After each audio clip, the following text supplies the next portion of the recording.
It was my very first time streaming for a client, hosting an online appraisal for ancient deities. I came across a statue with a long, lolling tongue and rejected it immediately. One look was all I needed to know this was by Wu Chang, a commander of the underworld. But the 80 billion viewers in my livestream chat started screaming, telling me I was insane for dismissing a god in a world where no one remains. In this era, countless divine beings have manifested, and as long as people recognize them, they can be found in the churches. Once identified, you can sign a contract to summon these gods yourself. However, the Dragon Kingdom in this world suffered a total collapse of its civilization. Our ancient deities are unrecognizable to the masses, making things incredibly difficult. This cultural void is causing our national luck to drain away, leaving us suppressed and bullied by foreign nations. It's disgusting, so I decided to open my own live streaming room, dedicated specifically to the appraisal of true deities. I made one thing very clear in my channel description. I only appraise gods of the Dragon Kingdom. Don't bother me with foreign monsters. A single super rocket donation is the only way to get my attention. In exchange, I guarantee a 100% success rate on every single appraisal. And so, I began. I started the live stream, but as the intro video wound down, I was still waiting for people to actually show up. I checked my phone and saw my claim, 100% appraisal success rate. The comments started flooding in. What are you bragging about? You're just talking big. There are so many famous appraisers in the world already. In 50 years, the Dragon Kingdom has become a joke. They haven't identified a single deity, yet you think you're special? You're just a shameless nobody running a tiny stream. I knew what they were thinking. They thought I was just desperate for attention, trying to scam people just to get some views. A super rocket for a donation? Why don't you just go rob a bank? I'm from the Dragon Kingdom, and I don't care what they say. I'm going to bring our true deities back into the light, even if everyone else relies on the power of foreign gods. I refuse to follow that path. I will never betray my roots. I will never turn my back on my own country. It hasn't been done in 50 years, but that ends today. Not a single deity has appeared yet, and I want to see how you plan to appraise them. I'll make sure this stream gets shut down, but anyway, back to the super rocket. I can identify cultivation methods, advanced techniques. My fees depend entirely on the quality of the deity I'm appraising. I made sure to repeat that one more time for the crowd. I'm aiming straight for the top of the rankings with these Dragon Kingdom gods. Suddenly, a user named Rich Poor Man sent a super rocket. Popularity plus 20.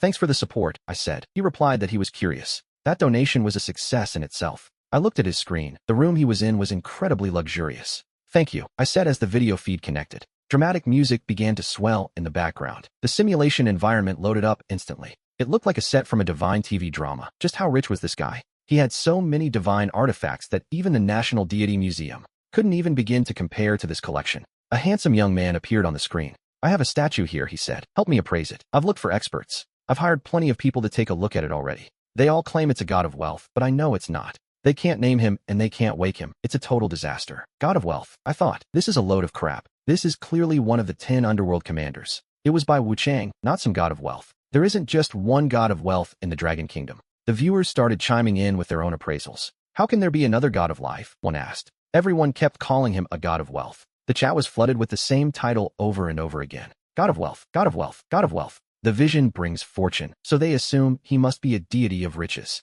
However, this particular god of wealth looked far from benevolent. He looked absolutely terrifying. Do you even know which god gave you this? I asked him. Which god of wealth is this supposed to be? I definitely recognize this deity, and his rank is far beyond human level. His quality shouldn't be this low. So I asked the stream, which god is this? I have a feeling this stream is about to go viral. Don't rush to conclusions. This guy is so rich he hasn't even acknowledged the insults. How could it be this easy for an unknown rookie streamer? Acting, yeah right. He's clearly just acting and showing off. If he could actually recognize it, the Dragon Kingdom wouldn't have gone 50 years without a single new deity appearing. And even if he does recognize it, so what? The foreign god systems are already fully established while our civilization is dying out. It's better to just face the facts. Hey streamer, tell me quickly, can I get rich? It all depends on your knowledge of this deity. I'll make it worth your while. Just help me wake him up. From now on, I'll send you 100 super rockets every single day. I'm afraid this viewer is going to be very disappointed, because this is definitely not a god of wealth. If he's not a god of wealth, then why does the vision say he brings riches? I repeated myself, he is not a god of wealth. Do you still want to wake him up? I asked. Of course. What exactly do I need to do? I took a breath and prepared to break the news. First of all, this isn't a god of wealth. This is a ghost god from the underworld. Mount Fengdu, Hall of Death. In the legends, there are the Impermanence Ghosts. The Impermanence Ghost is a true deity of the Dragon Kingdom's underworld. Their main job is to guide the souls of the dead from the mortal world. They are the messengers who lead them to the afterlife, ranking among the 10 great commanders of the underworld. And this specific figure is known as Wu Chang. He is divided into 2 forms, black impermanence and white impermanence. They represent the balance of life, death, yin, and yang. This deity of yours? This is the legendary White Impermanence. He represents the Yang, and the words on his hat tell the whole story. They mean he rewards those who revere the gods with good fortune. So, does that have something to do with you getting rich? Technically, yes, but it's about much more than just money. Suddenly, a mechanical voice echoed in my head. System, host has successfully identified the deity. Activating deity appraisal stream system. System, extracting White Impermanence reward. Congratulations, you have obtained the Jade Demon summoning power. I can now summon ghost creatures within a 1-kilometer radius. This feeling, it's incredible to finally have my own trump card. Subscribe to the channel. No way. White Impermanence. Type, Een Deity. Attribute, Een. Quality, Superior. Supernatural power, Soul Harvest. Jade Demon. Awakening method, 50 popularity points. Cultivation method, 50 points. Advancement method, 100 points. Cultivation method, 50 points. Damn, system, that's expensive. The ratio of gifts to popularity is 100 to 1. To unlock this, I need 200 points. That's 20,000 yuan in gifts. And this is just for a superior quality deity. If it were sacred quality, how much more would it cost? What nonsense. This is a ghost. The people watching don't understand. Ain Ghost God. They are like those extraordinary beings who travel through the capital of the dead. Most of the gods that people awaken are related to ghosts and monsters. Subscribe to the channel. White Impermanence, the Soul Harvester. He sounds like a truly powerful god. The chat was buzzing with doubt. You say it like it's a fact, but who knows if you're telling the truth or just making it all up. I bet you don't even know the awakening method. Of course. Tell me, have you never seen one before? Just a pathetic ghost. Right, brother? Don't let yourself go. Don't let them fool you. Thank you. Popularity plus 20. Popularity plus 5. Guess how many minutes it'll take for my popularity to hit 2020. Is it ready now? No problem. System. Spend 200 popularity points to unlock White Impermanence's awakening, cultivation, and advancement methods. Awakening. Place the statue on the Yang Cloud Eye of a Taiji circle and evoke life. Cultivation. Consume divine substances or feed on ghostly creatures. Advancement. Dry mulberry branch plus the soul harvest chain. Hey, fatty. Listen to me now. Find an open space and draw a Taiji diagram. Wait, what are you doing? That looks heavy, doesn't it? Alright, old man, let's move. This statue is heavy. Easy, easy. Music starts playing. This place is a mansion. No, it's more like a golden palace. Thank you. Thank you. Thank you.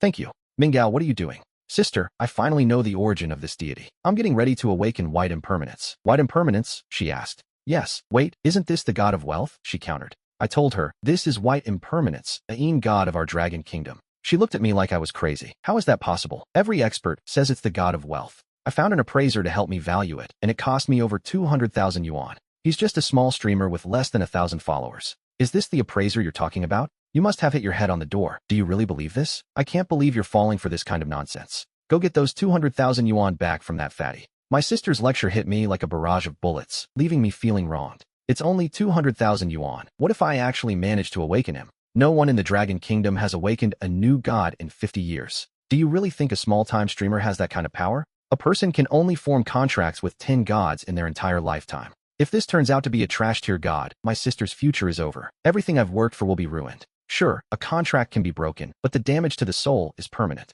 There are too many fake appraisers online making up nonsense just for views. You can't just make money by spitting out random lies. Give the money back right now. I'm not going to argue with you. I'm talking to you, brother. 200,000 yuan is no small sum. Transfer it to my overseas account. I realized that Fatty isn't the only one she thinks is a fraud. I had already finished drawing half of the Taiji diagram. I didn't want to give up just like that. I looked at her and said, the awakening method isn't complicated. As long as you do exactly what I say, you'll see the results. And this deity is a high-quality one. She snapped back. Stop these pathetic tricks. I don't have time to waste on a little streamer. If you can actually awaken a god, we aren't talking about 200,000 yuan anymore. I'd pay 2 million. Hell, I could pull 20 million without breaking a sweat. But I refused to waste a single cent on a con artist. I was left speechless, but I could understand her skepticism. The Dragon Kingdom hasn't seen a new awakening in 50 years. Her doubts were normal. Since you really don't believe me, I have a proposal. How about we make a little wager? Fine, bet accepted. If you win, I'll let you choose any divine artifact from my family's collection. The live stream chat exploded in shock at her words. The Zhu family is the premier lineage of transcendent beings in the Dragon Kingdom. Their power is massive and their assets are endless, a true Chable family. Furthermore, the Zhu family is a co-founder of the National Institution, the Divine Knowledge Reserve. They are the official authority of the Dragon Kingdom. Most importantly, the Zhu family holds the title of the Museum of Divine Artifacts. Inside their vaults, they collect relics from every era. They hold divine artifacts from mythological systems all over the world. I get it now. This beauty must be the eldest daughter of the Zhu family, Zhu Kim-chun. And that little fatty from before is her younger brother, Gumi. I realized exactly who I was dealing with. Ju Kim Chun, a level 68, 6th tier transcendent who awakened 2 years ago. She summoned an epic-grade goddess of wisdom and war from Greek mythology, Athena. She's also a high-level strategic asset for the Dragon King's official reserves. A rich young lady with real power. My respect for her grew instantly. Stop talking nonsense, she snapped. What's your stake in this bet? I looked at the camera and shrugged. I'm broke. I don't have a cent to my name. Aside from identifying Dragon Kingdom gods, all I have is my life. Since you're offering so much, I'll put my life on the line. The viewers in the live stream couldn't believe their ears. They probably expected me to back down and offer a sincere apology. Instead, I gambled my very existence. The chat went absolutely wild. On the other side of the screen, Ju Kim Chin's expression froze. She couldn't wrap her head around it. No one had identified a new god in 50 years. How could a small-time influencer with barely 1,000 followers be this confident? Did I actually have the ability, or was I just holding a hidden trump card? She didn't think it was possible, but she nodded. I hope you don't regret this. She stepped aside and let her younger brother start drawing the Taiji diagram. Brother, I'm done drawing it, Gumi said. What do I do now? I told him to place the statue right on the yin-yang eye position. He set it down exactly on top of the black dot. The kid didn't say a single word. He just followed my instructions to the letter. Now, remember every word I say. Life is impermanent. Black and white are opposites. Therefore, they are the black and white impermanence. Black represents evil. White represents good. White impermanence is Xiebayan, the god who rewards and punishes. The seventh master. He ferries souls to the underworld, rewarding good and punishing evil. He is one of the 10 marshals of the underworld. Now, stand inside the circle and use your mental power to connect with the statue. The chubby kid stood inside the Taiji diagram and released his mental energy. He started repeating my words, trying to reach out with his mind. The chat was skeptical. Awakening a god isn't just about saying a name. You have to form a contract. You can't just shout random words and expect it to work. Ju Kim Chin stood nearby, her expression unreadable. She looked more convinced than ever that I was just a common fraud. If I weren't, I would have ignored the comments and focused on the ritual. But I remained calm. There was absolutely no problem here. Dragon Kingdom gods don't need contracts like those foreign deities do. Meanwhile, several headlines about our stream began trending across every major platform. As the incident went viral, the popularity of my live stream began to skyrocket. In just 10 minutes, I had 1 million viewers online, though most were just there for the drama. Not a single person was donating, but that was about to change right at this moment. The statue, which looked completely ordinary before, suddenly erupted. A pillar of black and white light burst forth, just as you can see in the video. It shot straight toward the sky, and immediately, a heavy presence rose from the ground. A tall, white figure began to manifest from the statue itself. His pale face carried a natural aura that seemed to suppress the very soul. Even those who weren't physically there couldn't look away from the screen. They couldn't help but feel an overwhelming sense of despair. Pure fear gripped everyone watching the stream for the first time. This was the Soul Reaper of the Dragon Kingdom's underworld. White impermanence, Xiebayan, finally appeared and looked directly at me. He glanced at the live stream with the piercing gaze of a true divine being. Then, his form began to merge. He flowed directly into the chubby kid's body. A glowing white mark etched itself onto the boy's skin. It appeared right on his forehead, clear as day for the camera to see. He had officially become the divine envoy for the god Xiebayan. At that exact moment, the kid's mental power began to explode. His power surged instantly, jumping from a mere Tier 3, level 39 awakened. He skipped 3 levels entirely, becoming a Tier 4, level 42 powerhouse. I had succeeded, and my own power hit level 42 right along with him. Watching this, Hu Qingcheng's heart began to race with pure agitation. He could feel it. This was a superior grade god, possessing an aura that crushed the soul. Even rare grade gods didn't have this kind of pressure, and he didn't dare look down on me anymore. I looked at the camera and said, "Miss Ju, I won." My voice cut through the silence of the night. The livestream audience was losing their minds in the chat. Impossible, one comment read. This is absolutely impossible. Even though I'm not there, the reality of this god is terrifying. When that god looked at the screen, I felt like my soul was being snatched away. Stop talking nonsense. This is the Underworld Envoy. He has a natural suppression over souls. I feel like his quality is at least superior. How do you even cultivate a god like that? I knew the Bible was crucial for motivating a god like Xiebayan. The usual cultivation method is simple. Feed him divine substances with the right attributes, or use soul-type creatures. But as for advancing his rank, there are 2 ways. The first requires finding his specific ritual tools, specifically the Morning Staff and the soul-locking rope used by Xiebayan.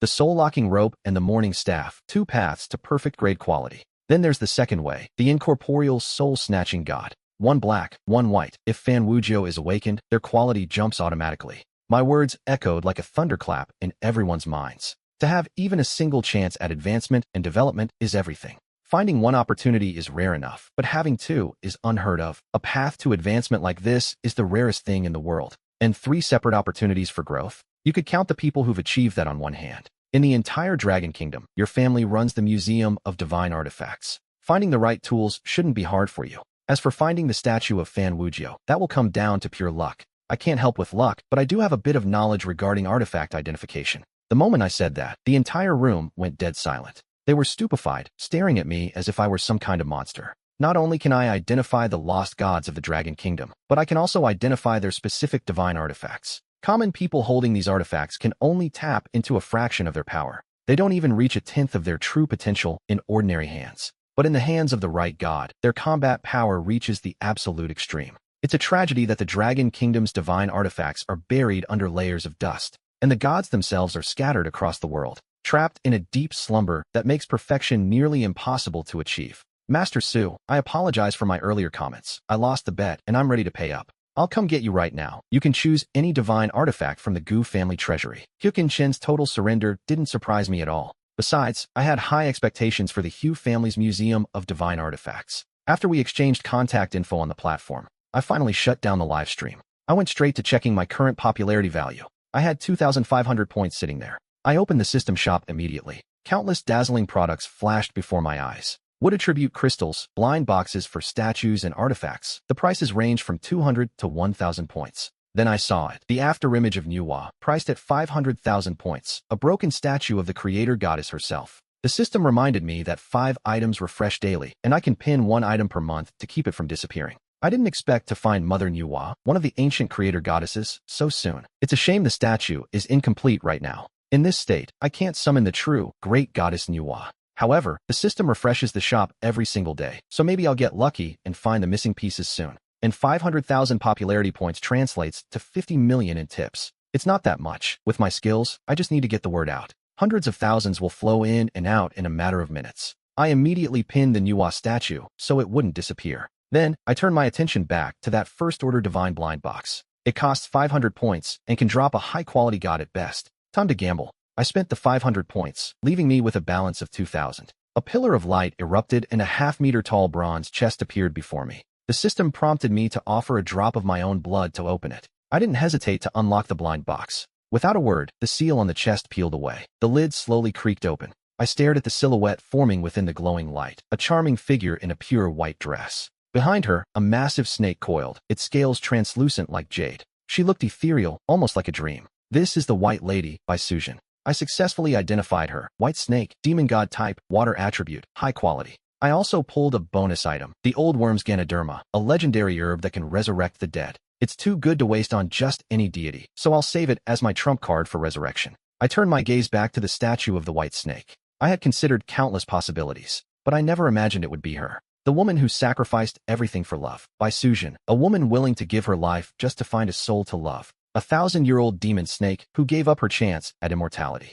As a millennium-old demon, her raw power shouldn't be half bad. I spent 200 popularity points to unlock a series of cultivation methods for her. The Awakening Method. Borrow an umbrella from the statue of Bai Sujin. I stared at the information in front of me and fell silent. Borrowing an umbrella? What kind of ridiculous requirement is that? Then again, the umbrella was the key turning point in her entire legend. It makes sense that her awakening would be tied to that specific moment. I just have no idea how I'm supposed to borrow an umbrella from a statue. I hesitated for a second, then decided to just go for it. Those 500 popularity points were a small fortune. If I hadn't opened the box myself, I might not have had this kind of luck. I looked at the statue and whispered, "Lady Bai, this rain is quite strange. This humble young man dares to ask, may I borrow an umbrella?" The moment those words left my lips, the world shifted for 10 miles around. The bright blue sky above my home suddenly turned pitch black. Thunder roared as heavy, dark clouds rolled in from the horizon. Then, without warning, a torrential downpour slammed into the earth. The sudden storm caught everyone in the area completely off guard. My clothes were soaked through before I could even process what was happening. I wiped the water from my eyes and thought, what the hell is with this weather? It started pouring while the sun was still high in the sky. The Weather Bureau promised no rain for a week, yet here we are in a deluge. While the crowd outside scrambled for cover, a young man stopped dead in his tracks. He pointed a trembling finger at the sky, his face pale with shock. "Holy shit, everyone, look at the sky," he screamed. Every person looked up instinctively, and in an instant, the entire street froze in terror. Hidden within the suffocating clouds was a gargantuan white python, miles long, coiling through the dark. Lightning flashed, reflecting off its brilliant white scales with a blinding glare. Its massive snake eyes glowed like twin lanterns, illuminating the Dragon Kingdom's sky. Bai Sujin had arrived. The white python let out a roar that tore through the void as she began her descent. She transformed into a beam of milky white light and dived straight toward my location. A second later, the wind died, the rain vanished, and the sun reclaimed the sky. Everything looked normal again, but the soaked earth proved that the nightmare was very real. The deity of my Dragon Kingdom had returned. 2 deities awakened in the Dragon Kingdom in a single day. People are saying it was all caused by that guy, Su Xia. Could he really change the fact that the Dragon Kingdom is losing its soul? Word spread that Su Xia helped the young master of the Gu family identify his ancestor. By the time I finished my stream, the news about Bai Sujin was everywhere. People were already ripping clips from my live broadcast. They made me look like some kind of legendary master. Once those videos hit the internet, my popularity exploded. Now, the name Su Xia is on everyone's lips. For 50 years, no new gods appeared in our kingdom, but I broke that curse. Whenever people think of these rising gods, they immediately think of me. Meanwhile, at the Gu family mansion, Gu Jincheng and his brothers were reeling. They saw exactly where that gargantuan python descended. That's the exact location Su Xia gave us, my sister whispered. We're on our way. We have to hurry and pick up Mr. Su Xia, Gu Mingyuan shouted. Gu Jincheng didn't even let him finish before cutting him off. He rushed everyone into the Gu family car as fast as possible. If helping his brother was luck, then awakening a second god was pure, undeniable power. I knew this would draw the eyes of every major faction, and some of them were dangerous. Foreign dark forces were already moving, while deep inside the Forbidden City, a mysterious room waited. A massive conference table sat in the center of the dim chamber. I watched as the high-ranking officials gathered around the screens. They were replaying every single moment of my recent broadcasts. The atmosphere was heavy with the weight of my sudden rise to fame. Half the screen showed me helping He Wuming awakened Bai Sujin earlier that day. The footage captured the exact moment the divine energy surged through the air. The other half showed the giant python's descent as an aide handed over my file. Su Xia, 23 years old, the aide began reading. An orphan living here in the capital. A top-tier graduate from the Capital Academy. He specialized in ancient history and graduated with honors before his mental power awakened. 2 years ago he gained power but failed to link with a god, so he joined Project Number 1. He was part of the Dragon Kingdom's elite team excavating ancient ruins. The aide suddenly stopped reading, his voice trailing off into a tense silence. Everyone in the room frowned, and one official couldn't help but snap at him. Why did you stop? Keep going. The aide took a deep, shaky breath, looking visibly shaken by the document. He looked like he had just seen a ghost in the fine print. During the excavation, he suffered a severe mental breakdown, and since then, he's been recovering at home from a mental illness, the aide continued. Apparently, he saw something during the dig and just snapped. The officials leaned in, their curiosity piqued. He saw what? The records mention a black tower, the aide whispered, and a massive bronze gate. A tower and a bronze gate. Now everyone was even more confused. The ancient ruins were the most sensitive sites in our entire nation. Project Number 1 was a top-tier national excavation effort. Yet these high-ranking men had never heard of a tower or a bronze gate being found. Fine, that's enough. You're dismissed, the leader said. But first, find the man who was in charge of that excavation site. Tell the head of Project Number 1 I want to see him immediately. The leader waved him away and turned his sharp gaze toward the council. Gentlemen, what do you make of this? A man from the Project Number 1 ruins. His origins are beyond question, but the timing is critical. The War of the Gods happens every 10 years, and it's about to begin. This young man might be the key to breaking our losing streak. Anyone who can identify the Dragon Kingdom's lost gods is a national treasure. I agree, another official nodded. Protect him first, then we talk. Awakening 2 gods in one day will definitely put him in the West's crosshairs. The Dragon Kingdom, a nation without gods. We have always been suppressed by foreign powers, but now, a glimmer of hope has appeared. The leader ordered the Jiyu family to collect me immediately since they already had a bet with me. Inside my room, the sacred glow faded and the cold stone statue was gone. In its place stood a woman, refined, soft, and breathtakingly beautiful like a fairy. She wore a long white dress, her skin as pale as snow and smooth as butter. Her slender waist swayed as her skirt fluttered, revealing glimpses of long, jade-like legs. She looked at me, her elegant and mature aura radiating a fascinating charm. My warm breath hit her face, making her legs go weak as she stared at me. Memories flickered in her mind until she finally recognized my face. She wrapped her slender, boneless arms around my neck, her eyes brimming with deep love.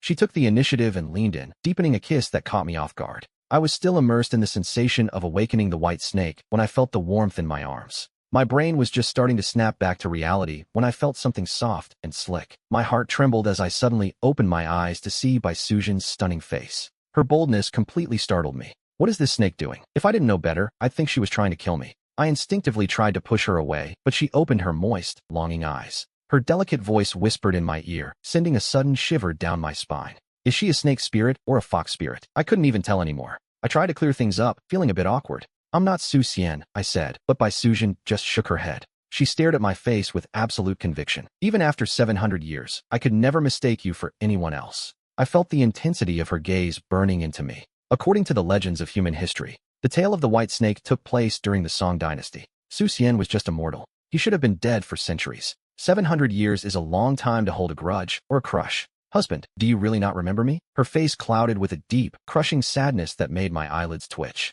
Just as I was about to explain, a new notification popped up on her attribute panel. Type, demon god. Attribute, water. Quality, superior. Level, extraordinary spirit stage. Divine power, flooding of Mount Jean. Equipment, paper umbrella. Status, currently in heat. I stared at the screen, my mind filling with question marks. 1,000-year-old demon in heat? That's just ridiculous. I realized she only confused me with her husband because her memories weren't fully formed yet. I have to find her advancement items quickly or things are going to get very complicated. Sensing she was vulnerable, I spoke up quickly. You should stay in my mental space for now. Bai Sujin clearly didn't want to leave her husband's side. I tried to be as gentle as possible to calm her down. I have things to take care of, but I'll come for you as soon as I'm done. After a lot of pleading, she finally agreed, and the chains fell away. Suddenly, countless spells pierced through the tower where the king was held. Blurry memories flashed. I could only make out the word prison. A miserable scream echoed from within, like something sealed away begging for help. The image shifted to a massive, ancient bronze gate. Beyond it, mountains crumbled, rivers ran dry, and flames consumed the ruins.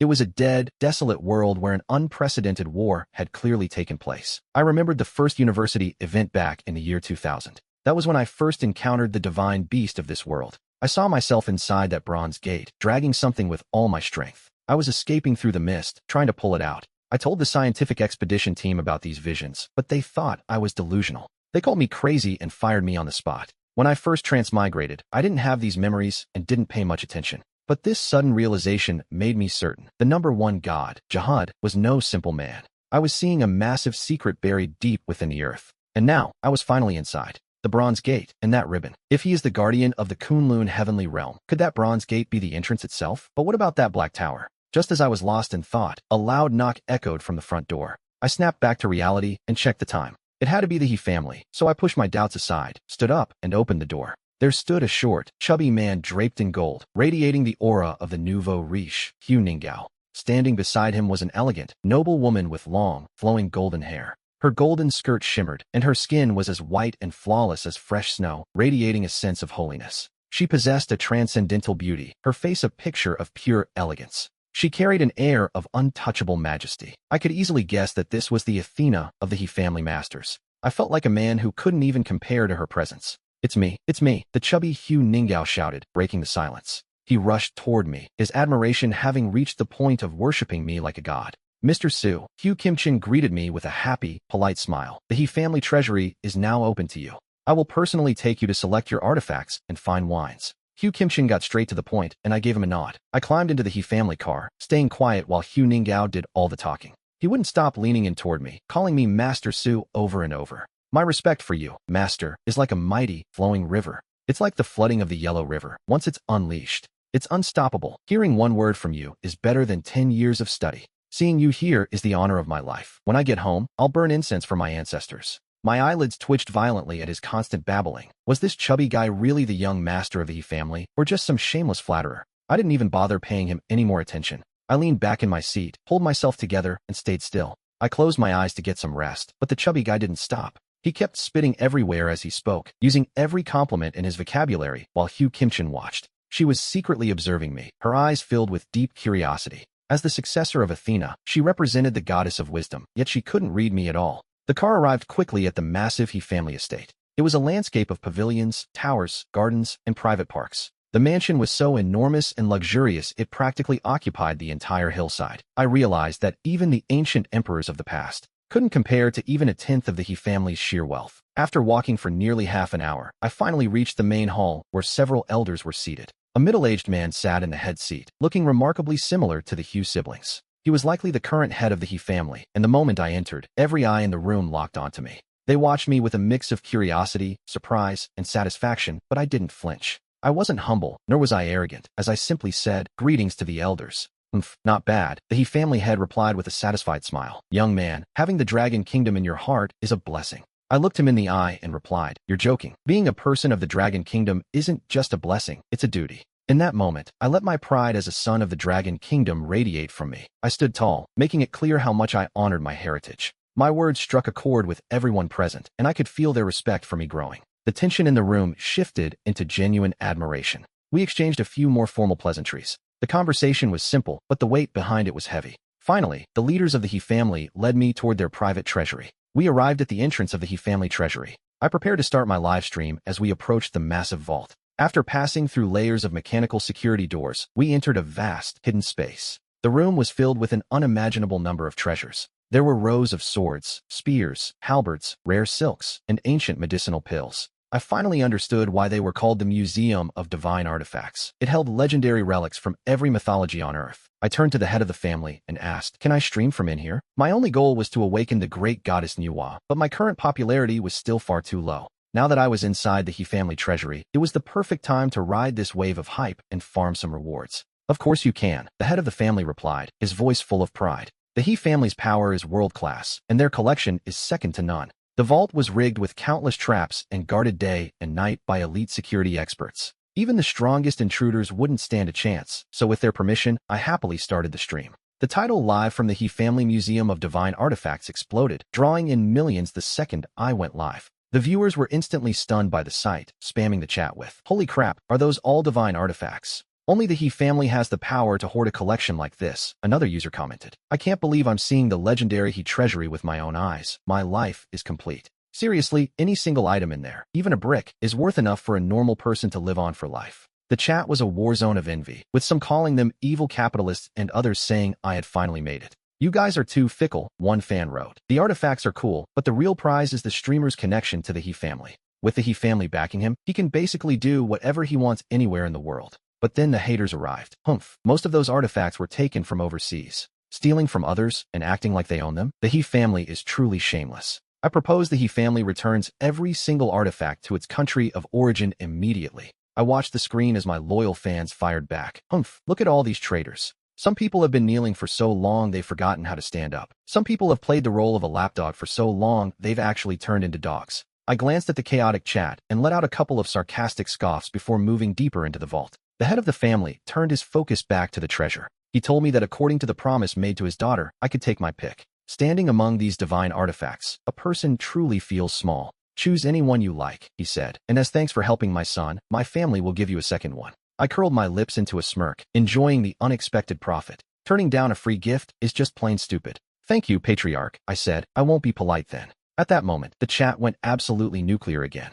"Damn, another free piece? These are top-tier He family artifacts. The lowest quality in there is still a rare. It feels like they're worshipping the streamer. If you had the power to identify gods for the Dragon Kingdom, they'd treat you like royalty too." But a skeptic chimed in. "He's only identified one god. Is he really that big of a deal?" "Don't forget the white snake god from today," a fan fired back. Young Master He, who was holding the camera for me, saw the comments questioning my skill. He couldn't help himself and asked, "Brother Sue, what's the deal with the white snake? Was the white snake god's awakening today really because of you?" The He family had already cross-referenced the data and confirmed the truth. The awakening was directly linked to my actions. He asked simply because he wanted to slap the faces of the trolls in the chat. "Oh, that's just a god from my own lineage," I said calmly. "I just woke it up today." The trolls got slapped down, and the chat finally breathed a sigh of relief. My focus was elsewhere, scanning the rows of divine artifacts before me. With my knowledge of global mythology, I recognized almost everything in this room. There were Nez's wind fire wheels and the chaos pearl umbrella of the heavenly kings. I even spotted Zhu Beiji's nine-tooth rake sitting among the soul-immortal relics.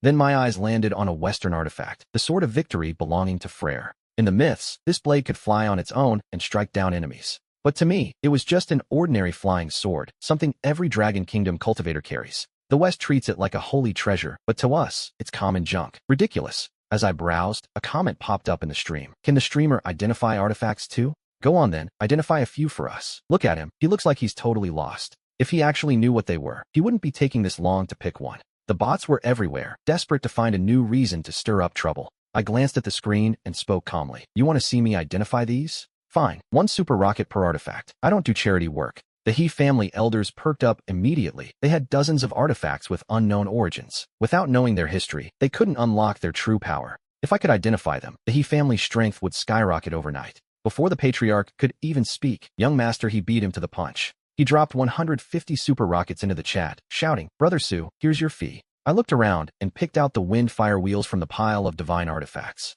The flames flickering on the wheels were dim, their power barely a whisper. He Jinqing stepped forward and said, "I found these wheels about 6 months ago." He had picked them up from an old antique shop dating back to the Sangaiso era. "To this day, I still don't know what they actually do," he admitted. I activated my skill, appraising wind fire wheels. Type, magic treasure. Attributes, wind and fire. Quality, rare. Divine power, wind and fire. Capable of traveling thousands of miles. Usage, exchange light feathers for fire phoenixes to release the dual elemental power. The system chimed, appraisal successful, extracting rewards for the host. Congratulations, you have obtained the divine power of wind and fire. With this power, I could now manipulate the basic elements of wind and flame at will. I turned to the group and explained, to use them, you must shout, light feather, fire phoenix. Light feather triggers the wind. Fire phoenix unleashes the flames. I finished the explanation and looked at the chubby young master. He, "Want to try?" "Yes, absolutely," he shouted, rushing toward the open space. He couldn't wait to get his hands on those wind fire wheels. Normally, humans trying to use the tools of the gods is a fool's errand. There is one strict prerequisite. You must be completely familiar with the artifact's origin. Without knowing its history, the divine tool will never acknowledge a mortal. But thanks to my appraisal, the wheels recognized him as their master instantly. He shouted exactly as I instructed, "Light feather, fire phoenix." Instantly, the wind fire wheels roared to life and lifted off the ground. They broke free and began to spin with violent speed. 2 spectral shadows of divine birds projected from the flaming wheels, one male, one female. One represented wind, the other fire, with light feather glowing a dusty blue. Its wings were streaked with crimson, while the fire phoenix shone in pure, brilliant gold. Golden flames erupted from its head, the mere projection radiating a scorching, blistering heat. The 2 birds hovered side by side, flapping their wings with divine elegance. In a heartbeat, a massive tornado surged from nothing, sweeping the room with a violent aura. Sharp wind blades threatened to shred everything in sight, surrounded by a ring of fierce, roaring fire. The wind fed the flames, intensifying the heat until the tearing force enveloped the entire space. My livestream chat exploded once again as they witnessed the successful appraisal. One viewer commented, "Is this the true power of a divine tool? And this is just one of them." But I knew the truth. The divine tool isn't the most terrifying part of this equation. It's the appraiser who can wake these dormant gods and make us all look like children. Every buried artifact of the Dragon Kingdom seems to be at his fingertips. I realized that in any country, a man with this knowledge would be a national-level asset. The chat started buzzing. "Do you think the streamer can identify foreign deities too? What a monster!" They cheered, while I prepared myself to move on to the next item. After searching through the pile, I spotted a soul-hooking chain tucked away in a dark corner. I pushed the chain aside. It was a high-tier divine artifact, but that wasn't what caught my eye. Beneath it lay a golden sword, etched with the sun, moon, and stars on one side, and mountains and rivers on the other. I stood there in disbelief, staring at the Xianyuan sword, the exclusive weapon of the ancient human emperor. The He family clearly had no idea what they had, leaving it to rot in a corner like a piece of junk. If I hadn't come here today, who knows how much longer it would have stayed buried. I tossed the soul-hooking chain away and reached for the blade. The moment I gripped the hilt, a surge of ancient power rushed through my veins. I examined the dense, ancient scripts and intricate patterns covering the golden steel. One side of the hilt detailed farming and livestock, while the other held strategies to unify the world. This was it, the legendary Holy Path Sword, the Xianyuan sword. It was easily the highest quality divine artifact I had ever encountered in this world. The chat started buzzing. What is the streamer thinking now? Did he really just set his sights on that old golden sword? Maybe he wants to melt it down and sell the gold for a quick buck. They watched as I spent all that time searching, only to pick something from the trash pile. Talk about zero ambition, one viewer mocked. Another shot back. Shut up if you don't know what you're looking at. That could be an ancient divine artifact for all we know. The skeptics laughed. An ancient artifact? Keep dreaming. How many of those could even exist? I glanced at the chat and saw them debating if I was just looking to scrap the sword for gold. I ignored them, turned around, and walked straight toward the He family leaders. I held the Xianyuan sword firmly and said, "I want this one." Of course, no problem at all, the head of the He family replied with a smile. But then he paused, his curiosity getting the better of him. "Could you tell us the name and origin of this divine artifact?" Even Fatty was staring at the blade in my hands with wide eyes. He knew that whatever I chose couldn't possibly be ordinary. "It has to be at least a perfect tier divine weapon," Fatty muttered. We were so ignorant to leave such a treasure rotting in a corner. He was already looking at me with pure, unadulterated admiration. Meanwhile, the chat was still full of short-sighted trolls. "How much could a gold sword even sell for?" one asked. "If it weighs 20 kilos, that's maybe 6 million yuan at current gold prices." "Wow, big money," another mocked sarcastically. The streamer is smart. Other artifacts don't guarantee a power awakening, but gold is cash. But my loyal fans fired back. "You idiots, the streamer has real skills. There is no way this is just a common treasure or scrap metal. Selling a He family heirloom for 6 million is an insult to divine artifacts. A bunch of hillbillies who haven't seen the world. Anything in this vault is worth tens of millions. Gold or not, I'm not crazy. The truly powerful treasures are usually the ones on display. How strong can a divine artifact really be if it's just rotting in a corner? The He family is the top superhuman clan, and only the things they value are worth anything. You can't just say that. Even a family as powerful as the He family makes mistakes. Are you saying you trust a young streamer more than their elite team of appraisers? The He family pays top dollar for masters, yet I've already succeeded where they failed. So what? That's nothing more than beginner's luck. He Jincheng saw the viewers in the chat defending his family's reputation. He felt a sting of shame on his face, knowing his family's limits. Even as the top clan, there are many divine artifacts they simply cannot identify. If it weren't for me, they would have lost the deity by Wu Chang today. He Jincheng looked at the sword I chose, still clueless about its true name. But one thing was certain, its value was going to be astronomical. I gripped the Xianyuan sword, a trace of ancient memory flickering in my eyes. I began to explain how the Yellow Emperor and Qiyu fought a legendary war in ancient times. The gods forged this blade from the copper of Mount Shoshan, giving it its golden hue. It is an ancient holy weapon, a divine blade specifically designed to slay demons and monsters. Against the demon ancestor Qiyu, this sword is the ultimate counter. After the Yellow Emperor's victory, the sword was passed down to Diyu for his great deeds. With the Xianyuan sword, he controlled the Great Flood and secured the Xia dynasty for centuries. The Xia dynasty eventually fell, and this blade passed into the hands of the monarchy. It found its way to King Tang of Shang. He used this sword to conquer every direction, defeating the 3 great ancient evil blades. He established the Shang dynasty, but after that, the Xianyuan sword vanished from history. It is the legendary blade of the human emperor. Wait, is this really that sword? The chat exploded, claiming my storytelling skills were top tier, but fake. One viewer commented, I've never even heard of this Yellow Emperor. Another chimed in, and who is this Qiyu? Is he just making this up? Was I telling the truth or just spinning a yarn? There was only one way to find out for sure. The viewers demanded I perform the recognition ritual right then and there. If this truly was the blade of the human emperor, it would have to be a divine artifact of the highest possible rank. The live stream chat was boiling over with anticipation and doubt. They all thought I was just telling a tall tale to trick them. But they had no proof, and right then, the system notification rang in my head. Item, Xianyuan sword. Type, divine weapon. Attribute, gold. Grade, legendary. To use it, I had to lift the blade and infuse it with the Emperor's aura. As a compatible divine weapon, it would massively boost my current strength. The system began extracting my reward for the successful appraisal. The system began extracting the essence of the Xianyuan sword. Congratulations, you have obtained the skill, Emperor's aura. I can now intimidate any opponent weaker than me with a single glance. A powerful, confident aura surged through my body like a warm current. An old man in the chat trembled, recalling a legend from an ancient book. He claimed the purple chi from the east was the ultimate luck of our nation. This is the divine artifact meant to protect the Dragon Kingdom. Our nation's divine weapon is finally about to wake up. The eyes that slept for millennia are opening to gaze upon my land once more. Suddenly, a sound like a massive bell echoed from the highest heavens. The blade of the human emperor manifests, and the giant dragon of China awakens. Every citizen of the Dragon Kingdom heard the chime clear as day. Auspicious energy began flowing in from the east. The energy domain of the Dragon Kingdom resonated with a thunderous sound. Even those abroad heard it, while foreigners remained in total silence. The viewers realized this was the true revival of our national power. Was this a message from the true god of the Dragon Kingdom? Only our people could hear the call of the ancient energy. The auspicious purple light flooded the horizon, claiming the sky. The Dragon Kingdom's energy domain has finally returned to its peak. In the next instant, the dragon let out a roar as it broke free from its shackles. In the livestream, the comments began to pour in like a massive waterfall. The same phrase flooded the entire screen, completely burying my broadcast room. I couldn't see a thing, but then the system's voice rang in my ears. Congratulations, host. You have unlocked the Xianyuan sword of the human emperor. The Dragon Kingdom's consciousness has revived after a 1,000-year slumber. The level of every transcendent being in the Dragon Kingdom has increased by 10. A second later, the clouds parted and the sky cleared. A warm current surged through the water and the land simultaneously. Every transcendent felt that power rising, even the high-ranking officials in the capital. Sir, did you feel that too? Yes, the leader replied. The leader nodded, realizing I had raised the Emperor's sword and revived our divine domain.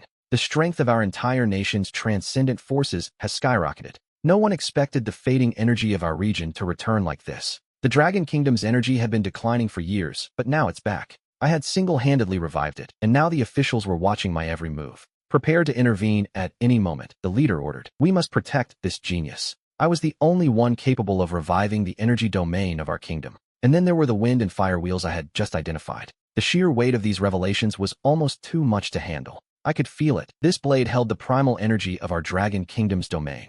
I stood inside the Hu clan vault, gasping for air as the Xianyuan sword weighed on me. It carried the energy domain of the Chinese human race from billions of generations. Lifting a divine sword like this with a mere mortal body was nearly impossible. The pressure was relentless. I felt my strength beginning to fade. Slowly, I started to lower the weapon. But as I moved the divine blade in my hand, the tip of the sword caught the light. A beam of golden radiance erupted from the edge. It carved a deep, jagged rift right through the wall of the Hu clan vault. I stared at the Xianyuan sword in my hand, my eyes wide with shock. This was the ancient weapon of the human emperor, the pinnacle of divine power. How could modern superalloy technology ever hope to stand against it? Even if I had sliced the entire vault in half, it wouldn't have surprised me. I hadn't even unleashed 1,000th of the sword's true potential yet. If I actually let loose, this entire blue planet might not survive the blow. The deep scar in the superalloy wall was just a side effect of me lowering my arm. It wasn't even an intentional attack. But then, I felt the sword's weight vanish as it finally recognized me as its master.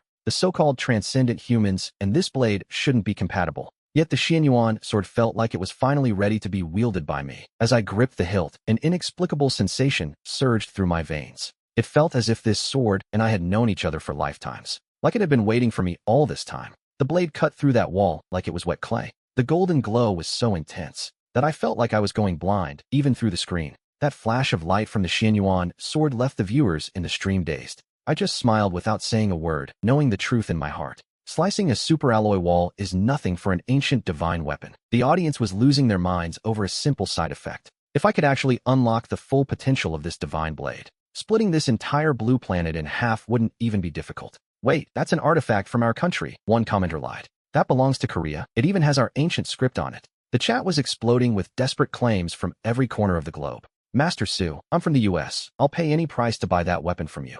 I glanced at the screen and saw the foreigners practically drooling over my sword. They didn't just want its history, they wanted its raw, god-tier power. When it comes to pure sharpness, there isn't an artifact on Earth that can even compare to the Xianyuan sword. If those insignificant foreign gods saw this blade and didn't kneel, they'd be fools. The Hu family patriarch looked at me with a solemn expression.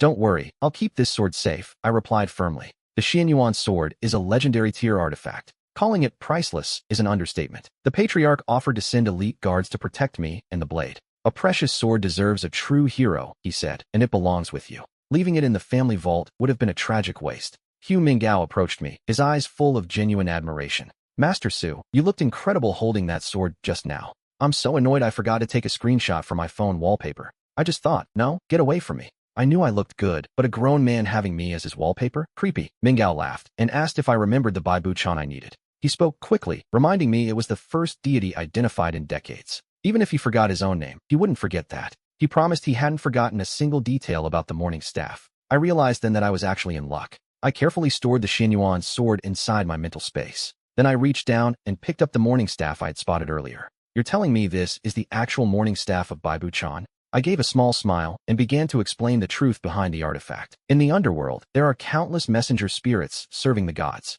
Among them, the messengers in charge of maintaining order across distances are known as the Fan Wuzhou and Xiaobian variants of Baibu Chan. These messengers travel between the world of the living and the dead. They use a soul-snaring rope to capture the spirits of the departed. Baibu Chan carries this dry mulberry staff specifically to deter unruly ghosts. If a soul causes trouble or refuses to be led, one strike from this staff scatters their essence forever. I didn't really want to exaggerate the power of a broken stick this much. Even if the description was mostly accurate, it still felt a bit over the top. But I knew that in this world, the culture of the Dragon Kingdom had been severed. The descendants of Yin and Huang knew almost nothing about their own ancient gods. Since this was the first deity identified in decades, I had to give the people some hope. As I finished my explanation, a system notification flashed before my eyes. Item, dry mulberry staff. Quality, superior. Attribute, divine. Effect, ghost deterrence. The system confirmed the successful appraisal and granted me a reward, the soul of a strength ogre. I can now summon a fourth-order transcendent ogre to serve me at any time.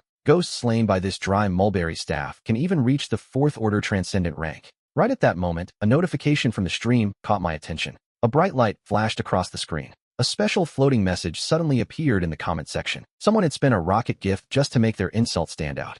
Your Dragon Kingdom is truly garbage. It's just one superior deity. Why are you all acting so serious about it? So ceremonious. Anyone would think you'd awakened something actually powerful. I frowned slightly as I stared at the comment. I was already thinking of a rebuttal when a second message flashed. It appeared right at the top. My God could crush you with a single hand. Right now, I am standing outside the gates. The gates of the Gu family home. If you have the guts, come out. Come and fight, but I bet you Dragon Kingdom people are just a bunch of spineless cowards. You lack both strength and courage. I'll wait for you for exactly 5 minutes. If you don't show your faces by then, I won't have the patience to stay. Gu Minggao and I exchanged a look, and the chubby guy immediately barked into his earpiece. Security, what's happening at the gate? Young master, it's Lee Min-run from the Korean corporate group. They have some business dealings with our Gu family, but today they're here for trouble. Gu Minggao looked at me, his face full of worry as he asked, Susia, what should we do? I curled my lips into a cold smile and replied, what else? They're shouting at our front door. It's time for us to step out onto the field. But the chubby guy's face turned a pale shade of blue. No, you don't understand, he stammered. That man, Lee Min-run, he's the son of a massive Korean tycoon. He possesses a rare rank god, while my Bai Wuchang is only superior rank. I looked at him with disdain and said, I already gave you the dry mulberry staff, just level him up. All right, I almost forgot. Gu Minggao barked, slapping his own forehead in realization. He immediately summoned Bai Wuchang, and a grim, ghostly atmosphere instantly filled the vault. Even the viewers in the live stream felt a sudden, icy blast of wind through their screens. Is this the legendary soul messenger, Bai Wuchang? That pressure is terrifying. Even seeing him a second time, I feel like my life is about to be snatched away. But he's just a superior god. Can he really beat that Korean guy's rare god? Bai Wuchang's voice echoed through the room as the temperature plummeted to freezing. The Gu family members shivered, feeling as if they had been transported straight into the underworld. Esteemed Lord Bai Wuchang, Gu Minggao said, holding the staff like a holy relic. This is your artifact. I am returning it to its rightful owner. The moment the dry mulberry staff touched his hand, a gray cloud bloomed from the wood.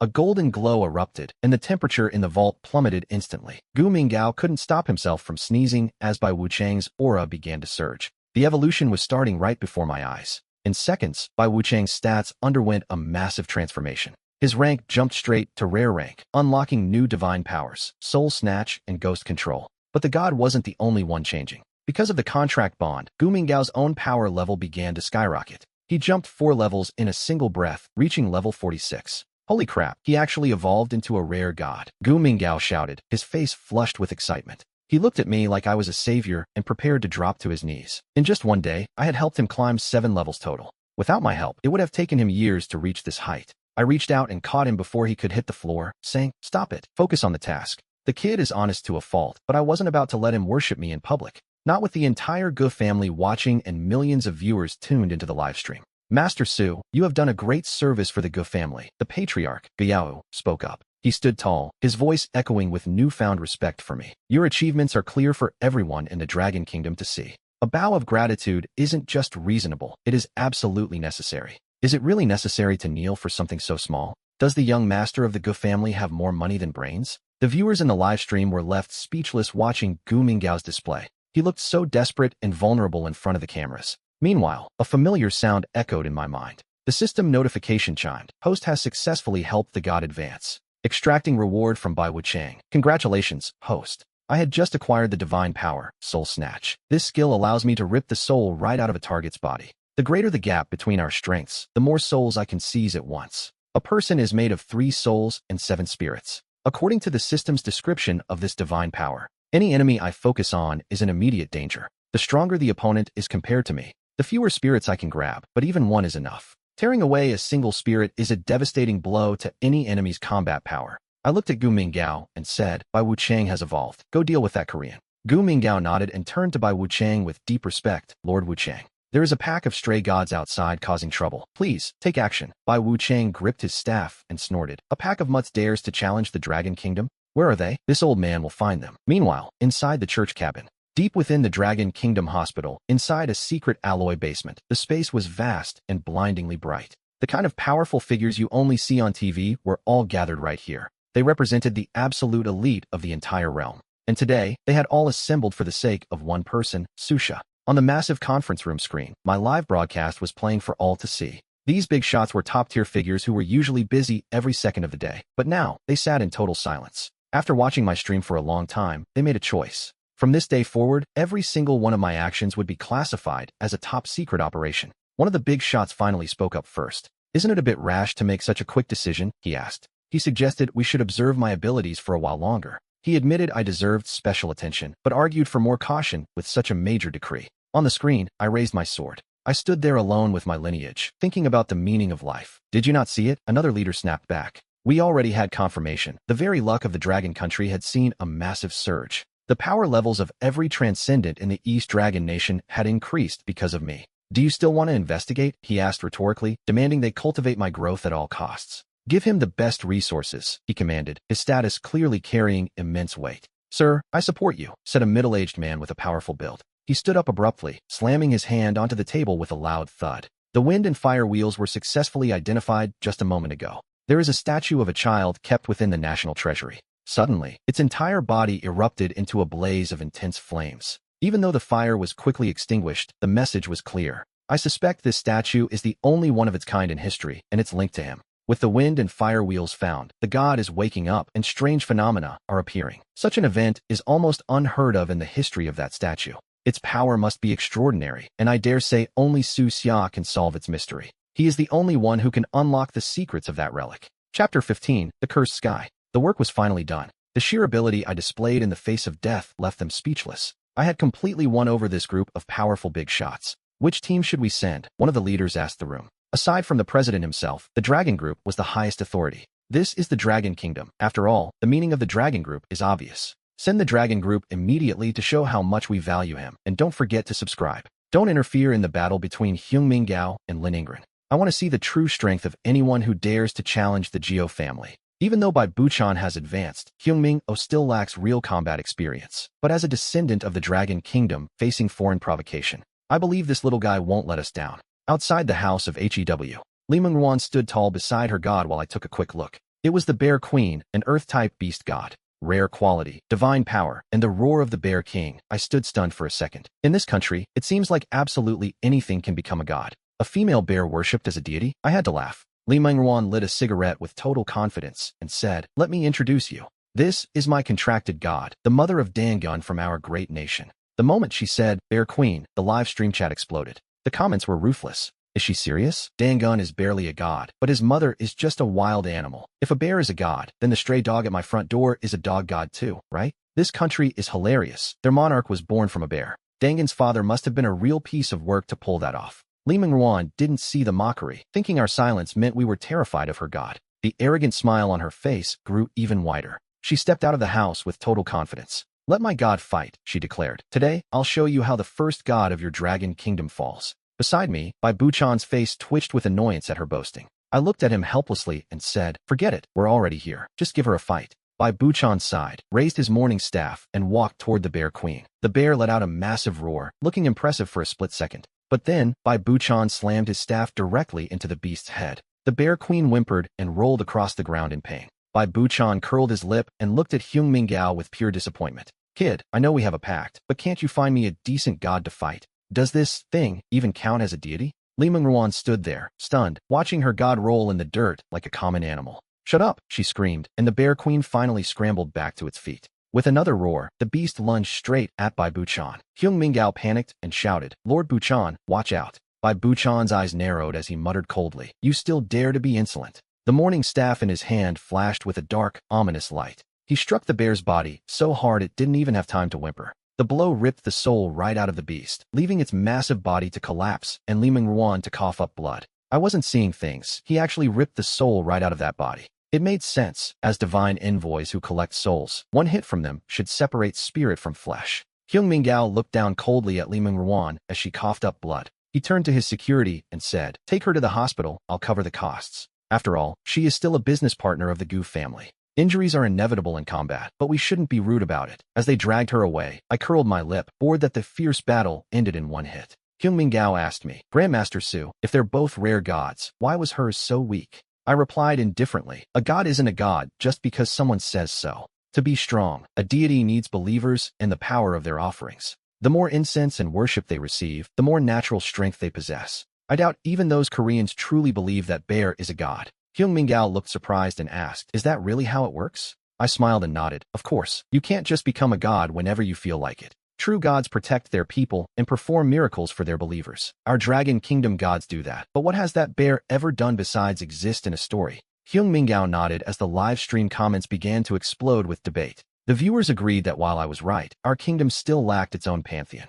Seeing their doubt, I looked at the camera and made a bold declaration. Let's make a bet. Within 1 year, China will have over 100 epic tier gods. The world doesn't even have 100 gods, and our Dragon Kingdom has the lowest count of all. Epic tier gods? Do I think they're just rotting cabbages growing in a field everywhere? The viewers who actually liked me couldn't help but mock my nonsense in the comments. I just smiled with disdain. How can a sparrow ever understand the ambitions of a swan? Even the Gu family patriarch looked embarrassed for me, knowing epic gods are incredibly rare. Master Su, I have a request, the patriarch said, clearly skeptical of my bold claim. I didn't bother explaining further. I let the results speak for themselves. We want to hire you as the chief god appraiser for the Gu family, he continued. Your ability is unquestionable, and we have a massive collection of divine statues. For every statue you identify, we'll let you choose one divine artifact from our vault. He knew offering me mere money would be an insult to someone of my caliber. Many of the artifacts in the Gu vault were just sitting there, gathering dust. Giving them to me was the only way to unlock their true, deserved value.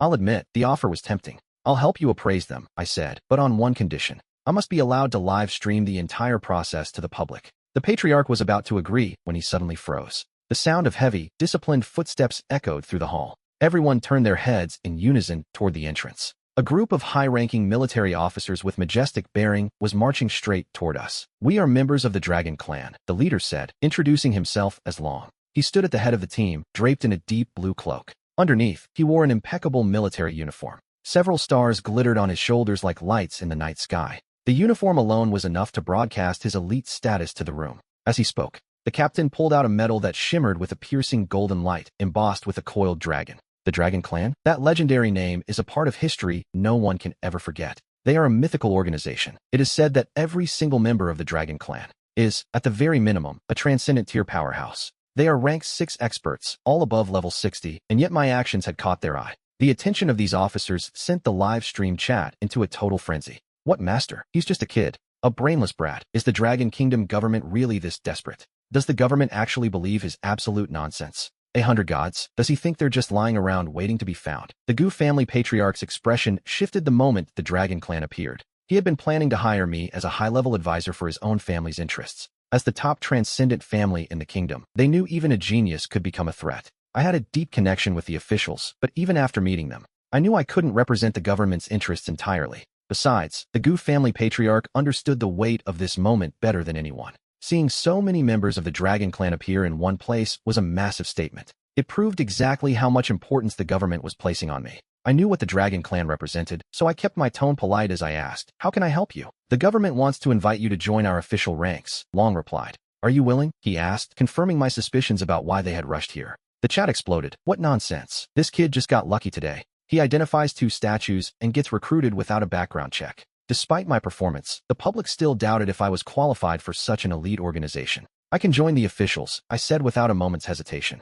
"But I have one condition," I added, looking Long straight in the eye. Long nodded immediately. "A condition? Please, tell us." He had clearly been given full authorization before arriving to meet me. As long as my demands weren't inhuman, they were prepared to accept anything. The Dragon Kingdom's national fortune had weakened to a breaking point. They saw me as the only hope to reverse their decline, no matter the price. Long watched me closely, hoping I wouldn't overstep or make an impossible demand. "Don't be nervous," I said. "My condition is simple. I must be allowed to live stream at any time." I wanted to keep providing digital brain rot for the masses to consume. The moment the words left my mouth, a tidal wave of gifts flooded the screen. My popularity was skyrocketing, and I noticed something interesting about the donors. Many were the same viewers from small neighboring countries and Korea who mocked me before. They were terrified of losing access to my live updates in the future. They were willing to spend a fortune just to stay in the loop, which suited me fine. As long as my information was superior, their money was mine for the taking. It didn't matter if these foreigners saw the power the Dragon Kingdom was reclaiming. "That's fine," Long said, his expression turning grave, "but we have a vital mission for you."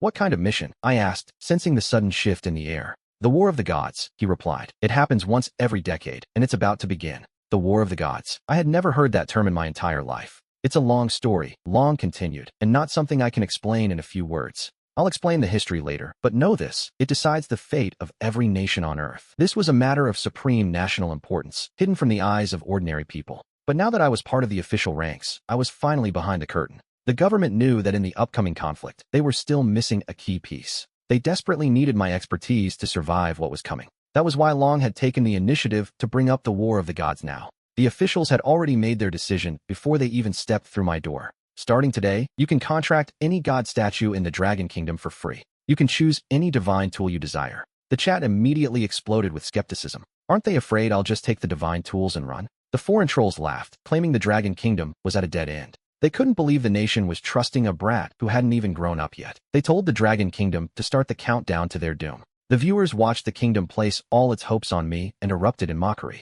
I looked at Long and said, that won't be necessary. I don't like common tools. I shook my head, knowing the priority was awakening the gods first. Even if they gave me epic divine tools, I couldn't use them yet. Besides, true epic tier tools aren't that easy to find. I'll look for them when the time comes to actually fight.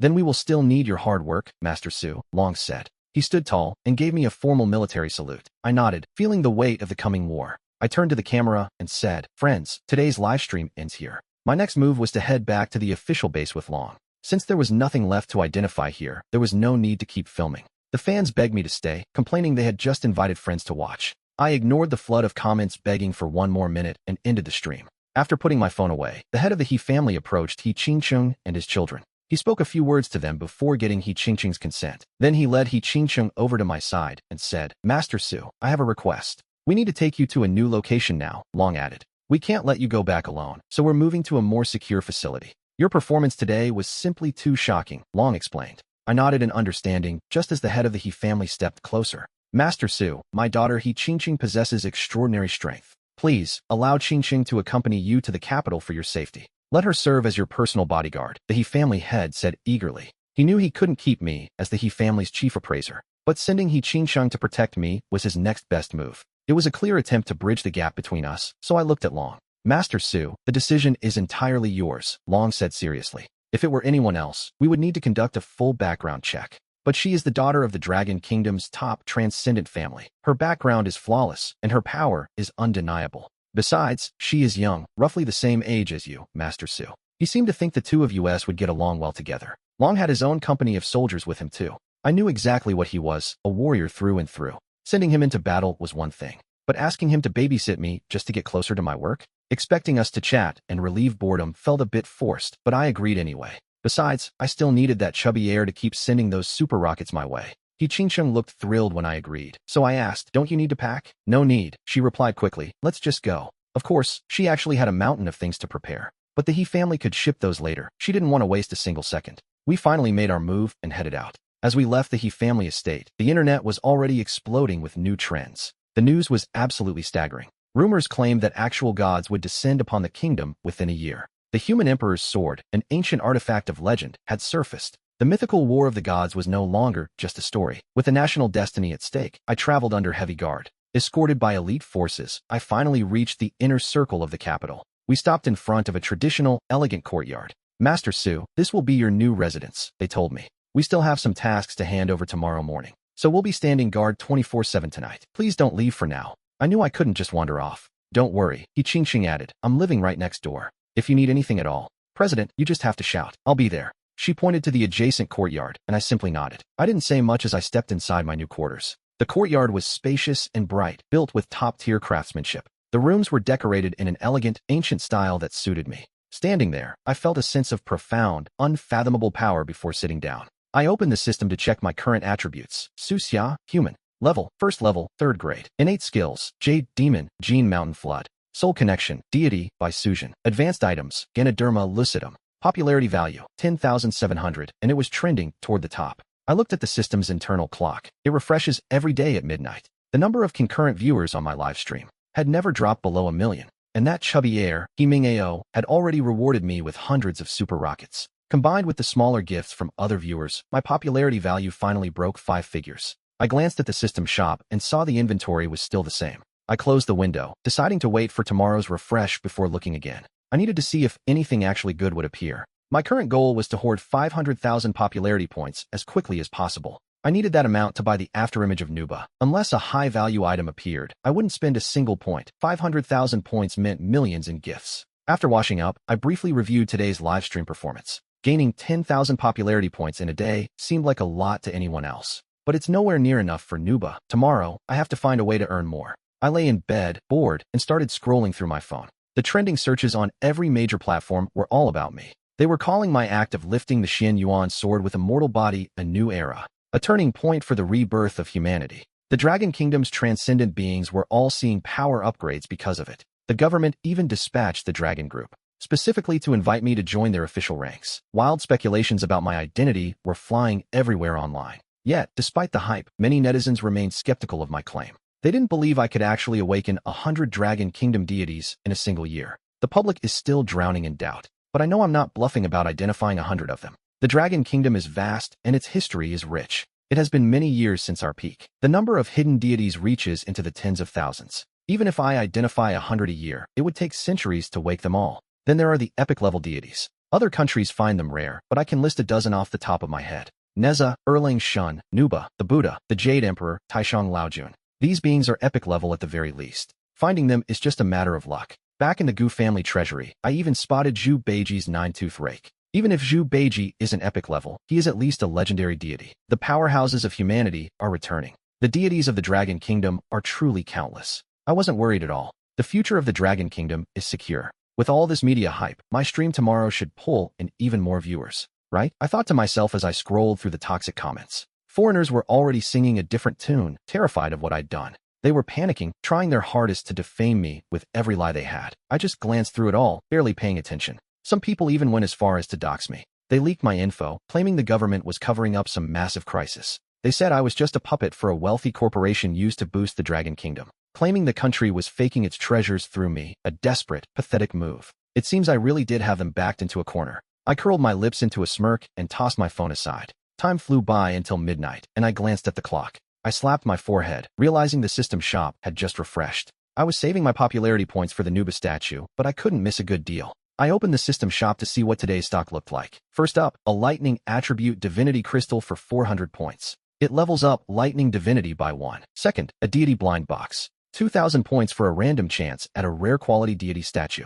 Third, a Divine Talent Blind Box. 2,500 points to randomly pull a normal to rare talent and fuse it into my body. Finally, a Cosmic Ring for 5,000 points. This artifact lets me see all attributes of a divine item without needing to authenticate it first. Today's items were better than yesterday's, but I didn't see anything I absolutely needed. That last item actually caught me off guard. I, Suxia, had already seen something familiar today. I'd spotted Neza's wind and fire wheels earlier in the Gu family vault. And now, the system shop was offering the Universe Ring. Its rank was listed as unknown, but I knew better. As one of the great rebels of heaven, Neza's power is legendary. His divine artifacts are anything but simple. You have to remember, Neza is the reincarnation of a celestial demon pill. The Universe Ring was forged specifically to suppress that demonic energy. How could an artifact capable of restraining a celestial demon be ordinary? So far, the wheels and the ring have both surfaced. If I can find the fire-tipped spear and the red armillary sash, Neza's divine set will finally be complete. Once I have the artifacts and find his statue, a true god will be reborn. If the third Lotus Son of the Sea manifests in his full glory, wouldn't he be enough to crush every other god in this world? I felt a surge of adrenaline just thinking about it. I gritted my teeth and bought the Universe Ring immediately. Even if it costs half of my total popularity points, it's a bargain. The Universe Ring, a divine weapon of special quality. I can't even appraise it until Neza's statue is fully awakened. Divine powers, seals, an indestructible body. My eyes widened as I realized what I'd just grabbed. I still can't see the rank or level, but that's expected for the third prince. The three great rebels of heaven, the monkey, the prince, and the three-eyed god. Not a single one of them is simple. It looks like I need to hurry up and find Neza's statue. I need to gather all his artifacts. Every last piece of his magical treasure. I can't wait to see the third Lotus Prince manifest in the real world. I sat there in the quiet house, imagining the moment he arrives. That demonic warrior will make all those foreign gods kneel in the dirt. Meanwhile, outside my courtyard, Hu Jinsheng was looking around cautiously at the corpses on the ground. An hour ago, a high-ranking official from the Dragon Kingdom gave Jinsheng a specific order. He told her and Long Yi to purposely leave gaps in the security to lure out any assassins. We knew we wouldn't get any valuable information out of them anyway. My safety was the only priority. If they found the house, they had to die. They were to be executed on the spot. Hu Jinsheng stayed hidden just outside my courtyard, waiting for the hunters to bite. We were the bait, and sure enough, several killers appeared the moment I stepped inside. She killed every single one of them instantly as Long Yi emerged from the backyard to check the bodies. Long Yi snorted coldly and muttered that old man Yi was right. Tonight is anything but quiet, he said, his voice like ice. Hu Jinsheng replied that she had already cleared out several on her side as well. The orders were clear: kill every single person who dares to show up tonight. Old man, you wanted to use this one night of blood to send a message. A warning so brutal that no one would ever dare target me again. It was about setting a precedent to avoid 100 future fights. Long Yi nodded, turned on his heel, and vanished back into the shadows. Time passed quickly, and by the next morning, I finally stepped out of bed. Long Yi and Hu Jinsheng had already scrubbed the courtyard clean of corpses. I saw Hu Jinsheng standing by the gate, her expression grim and her eyes scanning for threats. I looked past her and noticed the perimeter was crawling with new guards. She stepped forward to explain that they had tripled the security for my safety. Every guard in this courtyard, including her and Long Yi, was now under my direct command. They will obey any order you give, unconditionally, she promised. I smiled faintly and asked, any order? She nodded immediately, but I just looked at her tired eyes and spoke calmly. You killed so many assassins last night. You didn't sleep a wink, did you? She looked at me in shock, wondering how I could possibly have known. They had kept the noise to a minimum, yet I had sensed everything. I noticed Hu Jinsheng's exhaustion and called Long Yi over to join us. Hu Jinsheng, as the daughter of a top extraordinary family, is a key member of the official Longhua expert group. She is a top-tier strategist who has worked with Long Yi many times before. I have absolute confidence in Long Yi. He was raised by the government to be a weapon of pure loyalty. Long Yi arrived quickly and asked, Master Su, do you have instructions? I looked at him and said, take me to the vault. It is time to begin appraising the gods. Long Yi nodded and led the way while a squad of soldiers moved into formation. With guards surrounding us on all sides, we climbed into the car and I pulled out my phone. I opened my live stream, and the moment it went live, the room exploded. Tens of thousands flooded in instantly, and the viewer count surged past 1 million. The numbers were climbing at a terrifying speed. After a full day of my claims fermenting online, the internet was a powder keg. By now, everyone online knew about the young man talking nonsense, Master Su. The comments flew by. 100 gods? You've got to be joking, right? I admit you're good, but isn't this boast a bit too much? The local Longhua viewers were still polite, hoping their country would actually become strong. But the screen was also drowning in comments from foreigners singing a very different tune. Do you people really believe this? Didn't you see the posts from last night? Su Xia is a liar. Even the United States wouldn't dare claim they have 100 gods. In no time, the concurrent viewer count in my live stream smashed past 1 million, and I just sneered at the screen. It's actually quite funny. Their country, the United States, has only existed for 200 years. Their entire history is just invading other people's land to build their own territory. They have no foundation, and in my opinion, their so-called gods are nothing but a joke. I won't even bother refuting them, but I can tell you this. If you stay in my stream, you'll see what a real legacy looks like. Let them say whatever they want. I looked away from the screen, but the energy in the chat was reaching a boiling point. The pride of the Longhua people was on full display. A wave of support from my fellow countrymen completely drowned out that group of foreign trolls. I sat back in the car and slowly raised my hand. I decided to give them a little preview, just a small taste of what was to come. I am going to appraise 3 gods right now, and every single one of them belongs to Longhua. I know those foreigners are still watching me, waiting for me to fail. I know exactly what they're thinking, so why don't I raise the stakes a little? I immediately summoned the Xian Yuan sword from my mental space. The legendary blade manifested right there in the car for the entire livestream to see. The golden glow of the divine weapon filled the screen. I wanted every skeptic across the globe to stare death in the face. Every single person watching my live stream had their eyes glued to the screen. My eyes flashed with a sharp light as I continued speaking. Do you see the Xian Yuan sword in my hand? I know you foreigners crave it. I'll give you a fair shot. Don't say I never did anything for you. Starting right now, I have to successfully identify 3 of our Dragon Kingdom deities today. If there ever comes a day where I fail to do so, I will give this Xian Yuan sword away as a prize right here in the stream.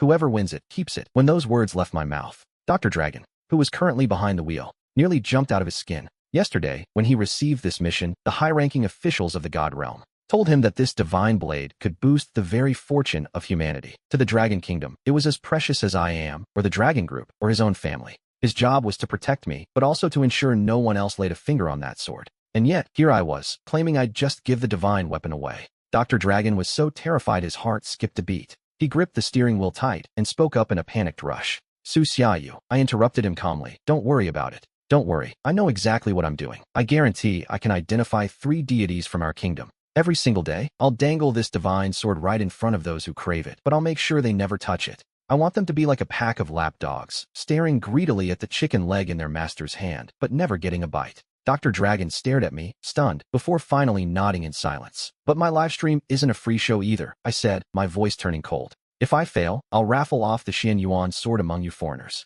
But if I succeed, then all of you, even if you have to sell your houses and your land, you better scrape together 500 super rockets. And for those of you spamming the chat, don't think you're safe. Everyone is registered with their real names and phone numbers now. I'll just have the officials track you down. I can find you personally. If you don't send the gifts, don't think for a second we lack the firepower. If you foreigners dare to skip out on my rockets before I end the stream, I guarantee you one thing. The Dragon Kingdom officials will send a real rocket straight to your front door. Hearing my declaration, Dr. Dragon straightened his posture beside me. He spoke directly to the camera. I, on behalf of the Dragon Kingdom officials, officially backed Su Xia's words. The moment he said that, every foreigner watching the stream across the globe went silent. They were terrified. The Dragon Kingdom might be short on deities, but their planes and cannons were no joke. Their East Wind Express delivery service was famous for one thing: mission accomplished. They could hit any country on the map. Even the Beacon Nation doesn't dare to doubt the weight of those words. But some still thought, this guy is definitely bluffing. Not a single new deity has appeared in 50 years.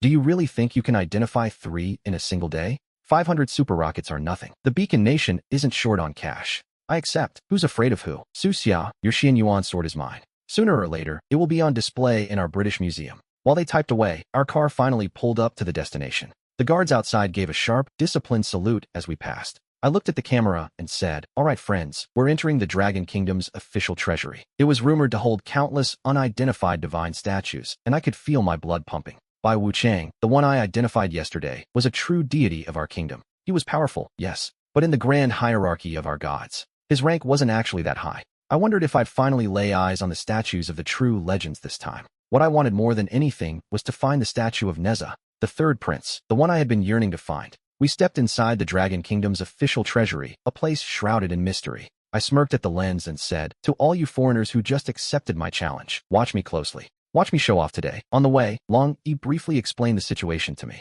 The Dragon Kingdom's treasury is divided into many sections, some filled with divine statues. Some rooms are packed with divine tools, while others serve a different purpose. They are used specifically to display the statues of foreign deities. I learned a lot just by listening to Long Yi's words about our history. "We have foreign divine statues here?" I asked. "Yes," he replied. "Some of them date back to the earliest eras of divine discovery. Once identified, we can determine exactly where they originated. If they don't belong to the Dragon Kingdom, and a corresponding country is willing to pay, we can hand the statue over for the right price." By that same logic, many of our own Dragon Kingdom statues are scattered across the globe. They are hidden in every corner of the world, waiting to be found. There are likely statues of gods that haven't even been discovered yet. Long Yi knows these details like the back of his hand. The millions of viewers in the live stream were listening intently to him too. They were learning something new from Long Yi's explanation. It turns out our national treasury holds foreign artifacts as well. We have their gods here, and they have our gods over there. We've gone 50 years without identifying a single new deity.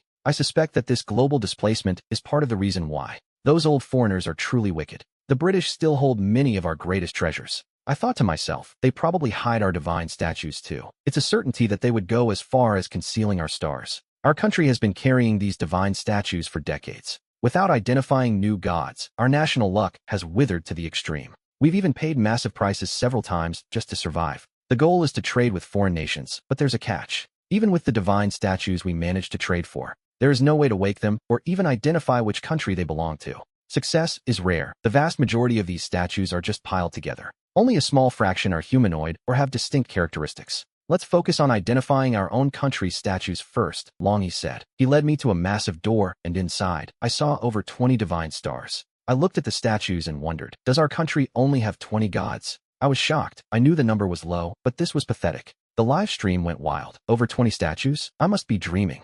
"Thank you, Master Su. Please, let us learn from you." But some were bitter. "Our researchers are completely useless. 50 years studying 20 statues, and they couldn't identify a single one." The viewers in the live stream saw the 20-plus divine statues in the empty room and lost their minds. "The number of statues our country owns isn't just limited to these," Long Yi explained. "These specific ones already have research results proving they 100% belong to our history." I glanced at the 20 statues in the treasury and recognized almost all of them immediately. But for the specific identification, I still needed to rely on my system. I picked up my phone and prepared to start the process. I walked toward a statue of a tall, thin man in armor with a sword at his waist. On his belt, 3 ancient characters were clearly engraved: Chintang Pass. Long Yi stepped forward and said, "After multiple official verifications, we hit a wall. The place called Chintang Pass doesn't exist in our modern territory. Do you know where it is?" I took a deep breath and shook my head, thinking, it's an ancient name that's been changed. To me, the answer was obvious. This statue had to be Li Jing. But he was missing his signature pagoda, which usually identifies him as the Heavenly King. The chat exploded. Does Master Su recognize him? What level is this guy? He looks like a general, probably some high-ranking military official, right? I focused my gaze, and the system information for the statue flashed before my eyes. Name, Li Jing. Title, Commander-in-Chief of Qintang Pass. Type, Human Immortal. Attribute, Sword. Quality, Superior. Power, Immortal Swordsman. Awakening, 50 popularity points. A flash of realization crossed my mind, so that was it. This was Li Jing from his time as a mortal commander before he became the pagoda-bearing Heavenly King. During this period, Neza hadn't even caused his chaos in the sea yet. He hadn't even been disowned by his own mother at this point. It's no wonder he looks so different from the legends. It makes sense that a Li Jing who hasn't been named Heavenly King is only a superior deity. Even as a mortal, his lineage was destined for godhood. Different periods of the same god's life can manifest as entirely different statues. Only by fusing all these versions can the true, complete body of the god emerge. I rubbed my chin, weighing the potential of this particular deity. I needed to decide if he was the best option for the country right now. I stared at the statue of Li Jing. I hadn't found Neza yet, but I'd found his father. This trip was already proving to be worth the effort. If Neza's father is here, there's a good chance Neza himself is hidden in this vault. I told myself not to rush and decided to keep looking through the collection. Once I find Neza, it won't be too late to awaken his father alongside him. After all, he is still a superior tier divine statue. I pointed at Li Jing's statue and told Long Yi to move it to the main hall for now. Long Yi didn't hesitate for a second and immediately signaled his men to move it. I continued scanning the room, looking for other recognizable gods. I took a slow walk around the perimeter of the treasury. I searched the rows, but I still couldn't find any sign of the sun. I noticed that the divine statues in this room are all human immortals with very distinct characteristics. That's how the Dragon Kingdom's appraisal team identified them as human gods. Master Su, does this seem a bit difficult for you?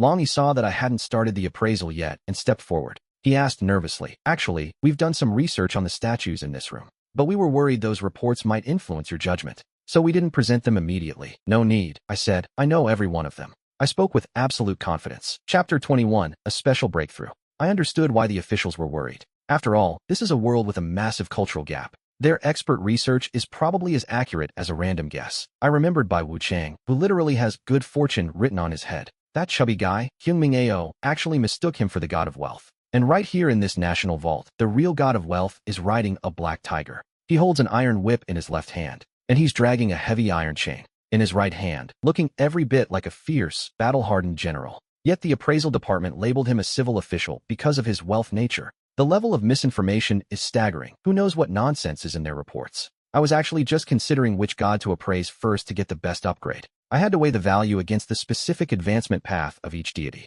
Every god is different. Some are incredibly powerful, but their upgrade materials are nearly impossible to find. Even if the government puts its full weight behind the search, the Dragon Kingdom's officials will struggle to track down every rare component. Gathering those materials won't be an easy task. So I stood there, calculating which god would be the most appropriate choice for today. I've seen statues here that don't exist anywhere else, so the trip wasn't a waste. Don't worry, Master Su. It's fine if you can't appraise them immediately, Long Yi said. He told me they hadn't successfully appraised a single statue in 50 years. I looked at him and replied, I'll appraise 3 statues every day, never more, never less. I want this to be a record they never forget, but can never touch. I took a quick glance at the comments flooding the live stream. A bunch of angry foreigners were spamming hate, but I ignored them completely. Long Yi didn't push me, asking again if I wanted to see their research reports. I shook my head. It's better to teach a man to fish than to give him one.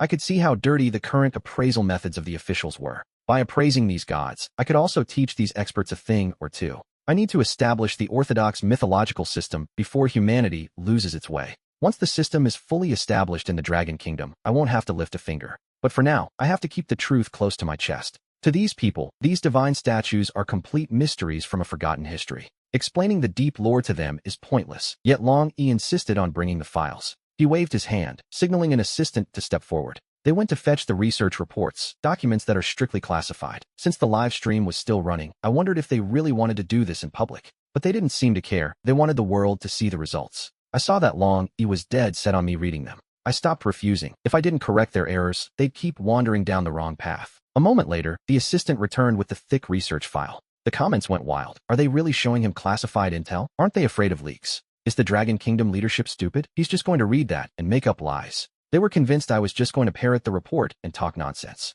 Who knows if he's telling the truth? They sneered, but I ignored the noise. I finished scanning the report and looked up at the statues. I walked toward one in particular. I stopped in front of a deity leaning on a heavy wooden staff. He had one hand resting on the cane and a wine gourd strapped to his back. Because of these distinct features, the official appraisers thought they had him figured out. They were certain this deity belonged to the Dragon Kingdom. They had confirmed it through their own research. I looked at the statue and felt a wave of recognition deep in my soul. Master Su, please, identify this statue for us, they pleaded. Long Yi saw that I was finally ready to get to work and stepped closer. He was practically vibrating with excitement. He leaned in, waiting for me to speak. I gave him a confident nod. I turned to the crowd and began to explain the truth. Thousands of years ago, a group of mortals cultivated their spirits to reach the Tao. They transcended their humanity and became true immortals. Among that group, 8 individuals possessed power beyond comprehension. They were known as the 8 Immortals, and this statue is one of them. This is Li Taiguai, also known as Iron Crutchley because of the staff he leans on. Legend says he is the leader of the 8 Immortals. Before he ascended, he was nothing more than a simple scholar. I recited his history as if I had known it by heart for lifetimes. Suddenly, the system notification chimed in my head. The moment I finished introducing the Iron Crutch Immortal, a surge of divine energy manifested in the world. The system's voice rang out. Congratulations on successfully identifying the deity. Extracting the Medicine King's reward for the host. Extraction complete. I received a bottle of 10 Dawan pills, capable of regenerating limbs and healing any mortal wound. But there was more. These pills could trigger a special advancement for a god. I stared at the bottle in my system space, a smirk playing on my lips. A special advancement. That was a term I hadn't heard before. I wondered if I gave this to Li Jing, would he finally evolve? Could he become the true pagoda-bearing Heavenly King? The catch was that the Medicine King statue had to be revived first. I narrowed my eyes and pulled up Li Taiguai's stats. Type, human immortal. Attribute, wood. Quality, rare. Supernatural powers, advanced pharmacology, disease healing, and soul projection. Awakening method, locked. Cost, 800 popularity points. Cultivation method, locked. Cost, 800 popularity points. Advancement method, locked. Cost, 1,500 popularity points. He seemed like a support-type god, which usually isn't great for direct combat. And the costs for rare-tier gods were starting to skyrocket. Everything combined would cost me over 3,000 popularity points. I'd been working hard for 2 days and only had a few thousand points saved up. But if that Dawan pill could truly evolve Li Jing, the investment would be worth it. I gritted my teeth and made my decision. Identify. Meanwhile, inside the monitoring room, Old Man Yi watched my every move on the screen with a solemn expression. That child statue has a very special connection, specifically with the fire and wind wheels. Are you really not going to let Su Xia appraise it? An assistant asked. After all this time, it turns out I was being babysat. Old Man Yi shook his head and muttered, that is just how life goes. That statue is too unique. It doesn't just resonate with the wheels, but also with the statue wearing the official's belt, the one inscribed with the title, Official of Qintang Pass. I made special arrangements for someone to place that statue today, right at the entrance of the treasure chamber. But it seems Su Xia has no intention of appraising it at all. The assistant noted that the setup was already in place. They had even moved the artifacts into the main hall. Yet, I still hadn't spared it a second glance. Old Man Yi spoke in a grim voice. It's not that I don't trust him, but statues that resonate with divine artifacts are incredibly rare. Only a handful have been discovered globally over the last few decades. We can't just bring it out on a whim, Old Man Yi said, and the assistant nodded immediately. Inside the treasure chamber, the system deducted 3,100 popularity points. The evolution method for the Medicine King's iron tube was finally unlocked. To awaken it, I had to place the statue inside 999 jars of 10-year-old wine. Then I had to shout, please, invite the king to the temple. Invite the Medicine King to taste the wine. The cultivation method required consuming spiritual pills or high-quality liquor. I looked at the requirements and thought, this system is a total scam. The 2 most famous treasures of the Medicine King are his iron tube and his gourd. Even without spending 2,000 points, I could have guessed how to advance this thing. If it weren't for the special Great Return pill, I would have refused to appraise this statue. I still need to hoard popularity points to buy that specific fragment. I can't just go around wasting them like a madman. The system notification chimed, updating the cultivation and evolution paths. Cultivation, consume spiritual pills to establish a link with the Medicine King. I could find the raw materials and let the Medicine King refine them himself. If he refines too many at once, he'll even give away the leftovers. Or I could provide high-quality liquor and have him brew it into something better. Then there was the evolution method, the Medicine King's gourd and iron tube. This would trigger once the Medicine King reached level 20 or higher. Every time he levels up, he can trigger a mission to seek out divine craftsmen. 8,000 full meals plus 1. If there aren't enough, each extra meal boosts physical strength. 3 levels worth of power. At least I don't feel so cheated for spending those popularity points now. I turned to look at Dr. Dragon. Do you want to awaken this statue now? It's possible. Dr. Dragon looked at me, completely speechless and surprised by my words. Of course it can be done, I said seriously. It just depends on whether you want to or not. Dr. Dragon frowned. I have to report this matter immediately. As the leader of the Dragon Group, he holds massive power, but awakening a divine statue is different. This could affect the entire Dragon Kingdom. Even he didn't dare make the call alone. Dr. Dragon stepped away to make a phone call. After a while, he returned and looked at me. Master Su, thank you for your help. The divine awakening can proceed at any time.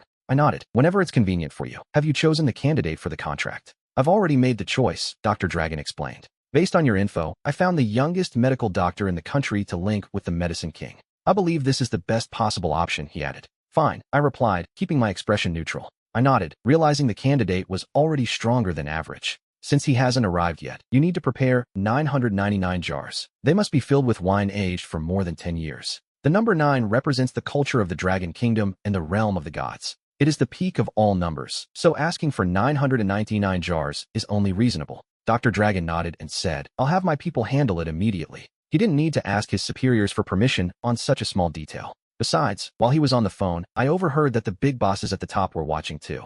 They were all tuned into my live stream. Right now, in the entire Dragon Kingdom, nothing is more important than this. I took the Medicine King statue to the central square, where the jars of aged liquor were already waiting. A young man in a white lab coat approached us and bowed deeply to Dr. Dragon. The chat went wild, recognizing him as the most famous medical prodigy in the country. This handsome guy is the sole disciple of a Nobel Prize winner. If I remember correctly, his name is Chun Baisian. He's only 24 years old, yet he already holds 3 separate doctorate degrees. The viewers couldn't believe someone that incredible actually existed. As soon as Chun Baisian appeared, the comments section exploded with recognition. He walked up to me and offered a polite greeting. Every move he made radiated the calm, steady aura of a true scholar. I looked at him and said, Today, I'm entrusting the Medicine King to you. Chun Baisian looked me in the eye and promised, I won't let anyone down. This Medicine King statue is unique among all the artifacts in our country. He stands apart from the rest of the gods. Most ordinary gods can only increase their power through the faith of their followers. But this Medicine King offers more than just a simple boost to combat strength. He possesses deep, ancient knowledge of medicine and pharmacology that could change everything. After all this hype, it turns out he's essentially a top-tier support god. The chat started buzzing, asking if I could identify a combat-type god next. They wanted to see some real action, and I wasn't about to let them down. I wasn't going to stop here. Because of the reputation I've built, I've become a major influence in this world. People are starting to see me as a true power player in the coming battles. I looked at the ancient remains of the Iron Gate race. Chun Baisian took charge of the ritual with clinical precision. He carefully lifted the statue and placed it at the very center of the square. Surrounded by the jars of wine, he respectfully invited the god to descend. Chun Baisian shouted for the Medicine King to taste the offering. The next second, a rich, heavy medicinal aroma filled the air. It exploded outward, drenching the entire plaza in its scent. Everyone standing in the square felt a sudden surge of raw power. Their bodies buzzed with a strength they had never felt in their entire lives. Everything seemed to be looking up as the ritual reached its peak. I focused my gaze on the statue of the drunken, gourd-carrying deity. Suddenly, the system's voice rang out in my mind. The appraisal for the medicine god, Li Taiguai, was finally complete.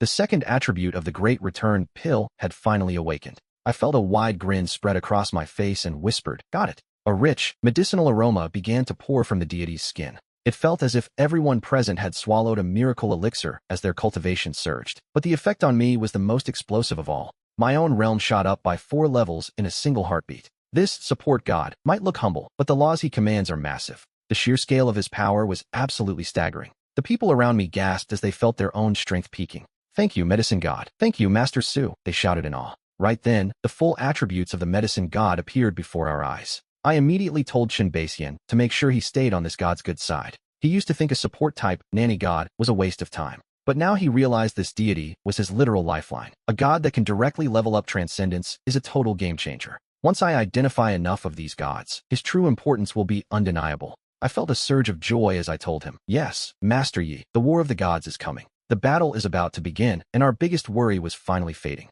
Even if I awakened enough gods, the low level of our transcendent warriors was a problem. But I never expected this miracle. And hey, thanks for watching the video. I looked at the deity's gourd and thought, there must be more in there. That gourd has to be packed with divine elixirs. I immediately ordered someone to search the vault for divine artifacts. I needed every single artifact that even remotely resembled a gourd. I told them to gather them all so I could find a way to identify them. Inside the vault, the leader of the 8 immortals from the land of Lana waited. The medicine god was finally ready to show his true face. The medicine king's voice echoed, vibrating deep within everyone's hearts. Every rebel on the scene just leveled up. This nanny god is a total monster. He's invincible. He just woke up and he's already breaking the scales. The high-level rebels here are seeing power they've only seen in movies. If we keep cultivating this power, there's no telling how far we can go. I realized we need to move fast and start training immediately. Other gods and their descendants are already ascending to godhood around us. I glanced at the flood of messages on my screen and felt a bit embarrassed. I honestly didn't expect the Medicine King to have the power to level up others. Super rebels are leveling up left and right. This super nanny god is just too incredible.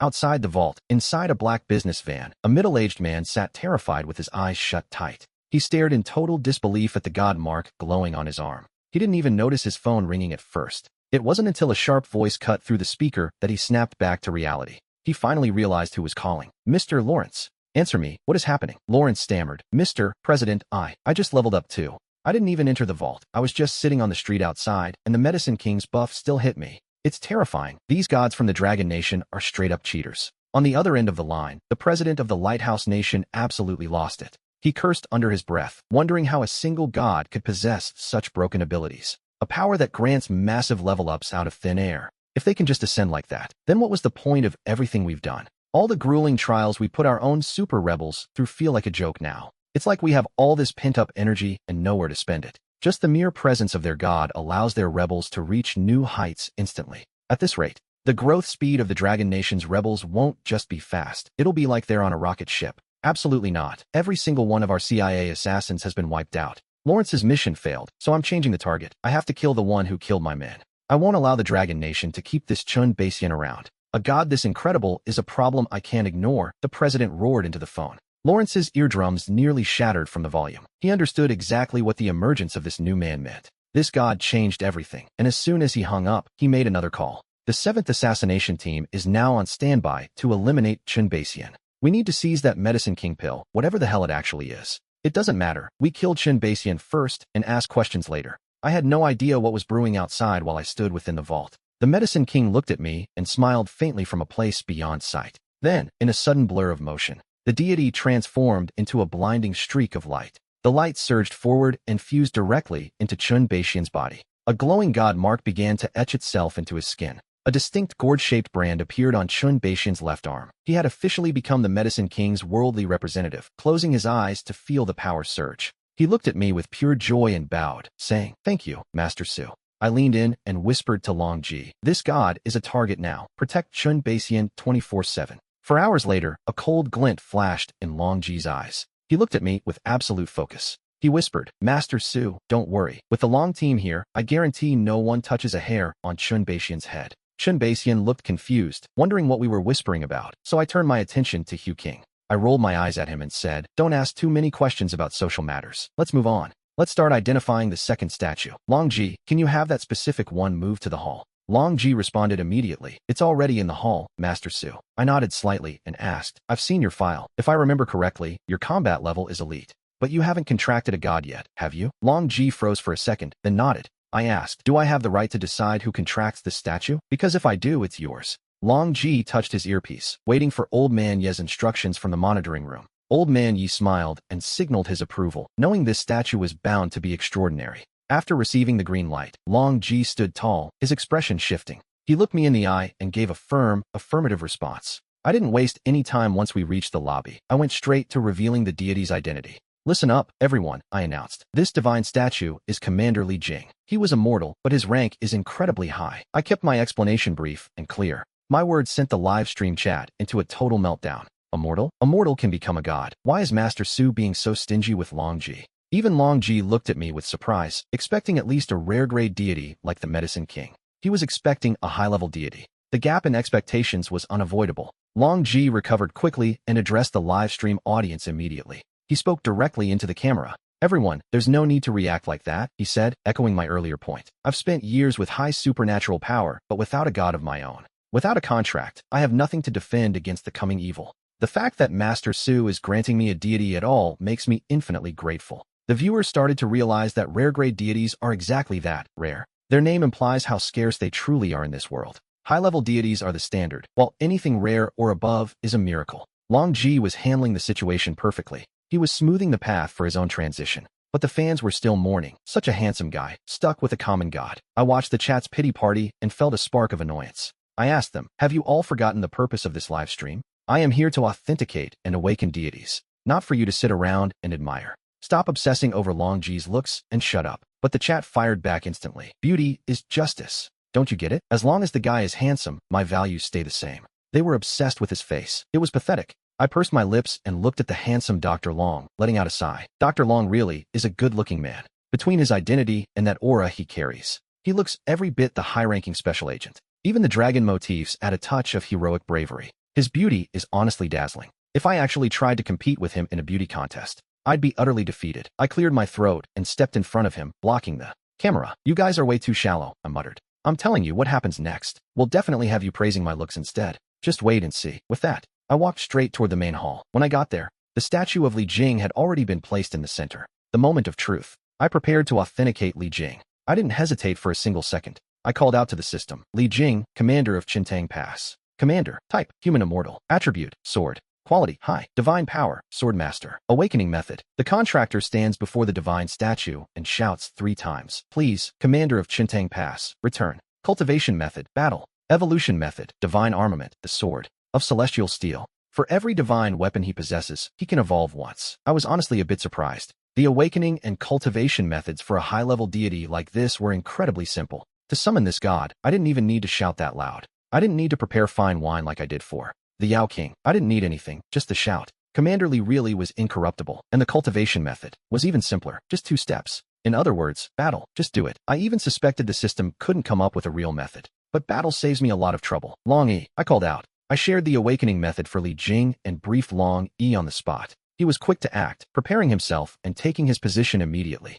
He stood before the statue of Li Jing and began to shout, Please, General of Qintang Pass, return to your people. As the words left his lips, the stone slabs covering the statue of Li Jing began to crumble, inch by inch, revealing the color of living flesh beneath. Through the falling debris, Li Jing appeared, clad in majestic battle armor and looking incredibly vivid. He stood before everyone, a high-level deity indeed. His entrance wasn't just for show. I smiled slightly and gave the order. Form the contract. Long E didn't hesitate and immediately bound his soul to Li Jing. Thank you, Grandmaster Su, he said. I waved him off. Hey, we're not done yet. Save your thanks for later. I gave a mysterious smile. This was only the beginning. Long E looked at me in surprise, his eyes darting around the temple. He asked, but what am I supposed to do next? What I'm about to do is much cooler than your face, I said with a grin. My words made Long E scratch his head in embarrassment while I pulled a golden pill from my system space. I handed it to Li Jing and said, General, a small gift to celebrate the return of your soul. Li Jing swallowed the pill immediately. I watched with anticipation, knowing I was taking a gamble. They say this great golden pill can make human-type deities transcend their limits. It triggers a special evolution, but the exact results and specific effects are still a mystery. I'm betting everything on this. I waited for the transformation to begin. System products are always top-tier quality. As a transmigrator, if I can't trust my own system, who can I trust? A second later, Li Jing, having swallowed the pill, began to change. His body started emitting a brilliant, blinding light. The radiance intensified, completely enveloping Li Jing's massive frame. Holy crap, what's happening? What kind of special medicine was that? The light was so dazzling it felt legendary, but I just stood there with a silent, knowing smile. When the glow finally faded, everyone gasped at the sight of the new Li Jing. He no longer wore silver iron. He was clad in the red and green celestial armor of a king. His left hand rested on his waist, while his right hand was raised high toward the heavens. In his palm sat the shimmering shadow of a divine pagoda. I checked his new attributes, and even I was floored by what I saw. Li Jing, the pagoda-bearing heavenly king. Type, human immortal. Attribute, perfect. You've got to be kidding me. A high-level deity ate 1 pill and jumped straight to a perfect rank? Even his title changed from General of Qintang Pass to Heavenly King. Long E looked at me, trembling with shock, and stammered, Grandmaster Su this. I just smirked at my livestream camera and asked, before I explain, tell me, am I handsome or what? The comments vanished, and the entire livestream chat went dead silent. The atmosphere was incredibly awkward, as every viewer chose silence of their own free will. They weren't going to let me get away with acting this cool. It was too much. Long E stood behind me, her shoulders shaking as she fought back a laugh. I grit my teeth and shot a sharp glare at her. Are you mocking me? I asked. No, no, not at all, she stammered. Her facial expression said the exact opposite. She was clearly struggling to keep it together. Her face was beet red, her mind racing as she tried to stay serious. I've already gone over every sad thing that's ever happened to me. Grandmaster Su, you must be mistaken. I'm a trained special agent. I don't laugh, no matter how funny it gets. Looking at Long Yi's tense face, I realized I couldn't keep up the act. I turned back to face the livestream. Did I accidentally turn off the comments? I asked. As soon as I said that, Long Yi lost it and burst out laughing again. I whipped my head around to look at her. I'm sorry, Grandmaster Su, she wheezed. I couldn't help it. She was laughing so hard that tears started streaming down her face. I looked at the camera and sighed. Fine, I admit I'm not as handsome as you want me to be. But my high-level perfect technique, isn't it amazing? At that moment, the viewers finally flooded the chat again. The comments were just endless rows of haha. This Divine Bone streamer is actually hilarious. Seriously, I can't stop laughing, but I have to ask, what exactly is happening here? Streamer, what did you give that deity to make it jump from high level to perfect? I made a face at the camera and leaned in close. Oh, so now you want to know, I asked. The screen was suddenly covered in comments calling me the most handsome man alive. The passion in the live stream room exploded as I prepared to speak. Then, a single comment floated across the screen. Actually, I don't want to know anymore. We already have a perfect deity, so who cares how it happened? What's the next one on the list? A smug, satisfied smile played on the corner of my mouth. For the final deity identification, I'm going to build some suspense and end the stream for 1 hour. Before the viewers could even protest, I cut the feed and let out a long sigh of relief. Long Yi walked over and asked, Grandmaster Su, what's the plan? I turned my head and locked eyes with the security camera in the vault, watching it flinch away. I knew they had been watching me the whole time. I smirked and thought, I've played my part in this little drama long enough. I had finally managed to shut those internet trolls up. Don't reveal the secret of that pill in the live stream. I called out, are you coming out to see me or not? Long Yi's expression shifted instantly as my words hung in the air. Old Man Ye's voice crackled through Long Yi's earpiece. We're coming down right now. Long Yi got the confirmation, looked at me, and said, Master Su, please wait 1 moment. A group of middle-aged men in executive jackets emerged, led by Old Man Yi himself. He extended a hand and said, Mr. Su, I am Yi Fangzhou, Director of the National Deity Administration. The Deity Administration? I was slightly taken aback. I had noticed the cameras following my every move since I entered this vault. I knew every order Long Yi followed came directly through those headphones. It made sense, considering where we were. This was a national-level vault, after all. Even with the dragon ancestor protecting me, the state had to take its own precautions. I understood the monitoring wasn't malicious, it was just standard security. But I never expected the man behind the curtain to be such a heavy hitter. Yi Fangzhou was a name straight out of the history books. I shook his hand and nodded, realizing he was sizing me up with a satisfied look. It's an honor to serve the Dragon Kingdom, I said. I assume you realized why I cut the feed? I knew exactly why I had put on that whole performance just now. All that chatter about whether I was handsome or not was just a distraction. I used the live stream's reach to control the narrative, exploiting the short attention spans of the millions watching online. It was the only way to keep this secret safe, so I reached into my bag. I pulled out the container of Great Return pills and handed it to Yi Fangzhou. Elder Yi, this is what I fed to Li Jing earlier, I explained. The Great Return pill. I made these by hand, and their potency is unmatched. They can practically bring back the dead and regrow flesh on a mortal body. But for a deity, the effects are even more profound, and now they're yours.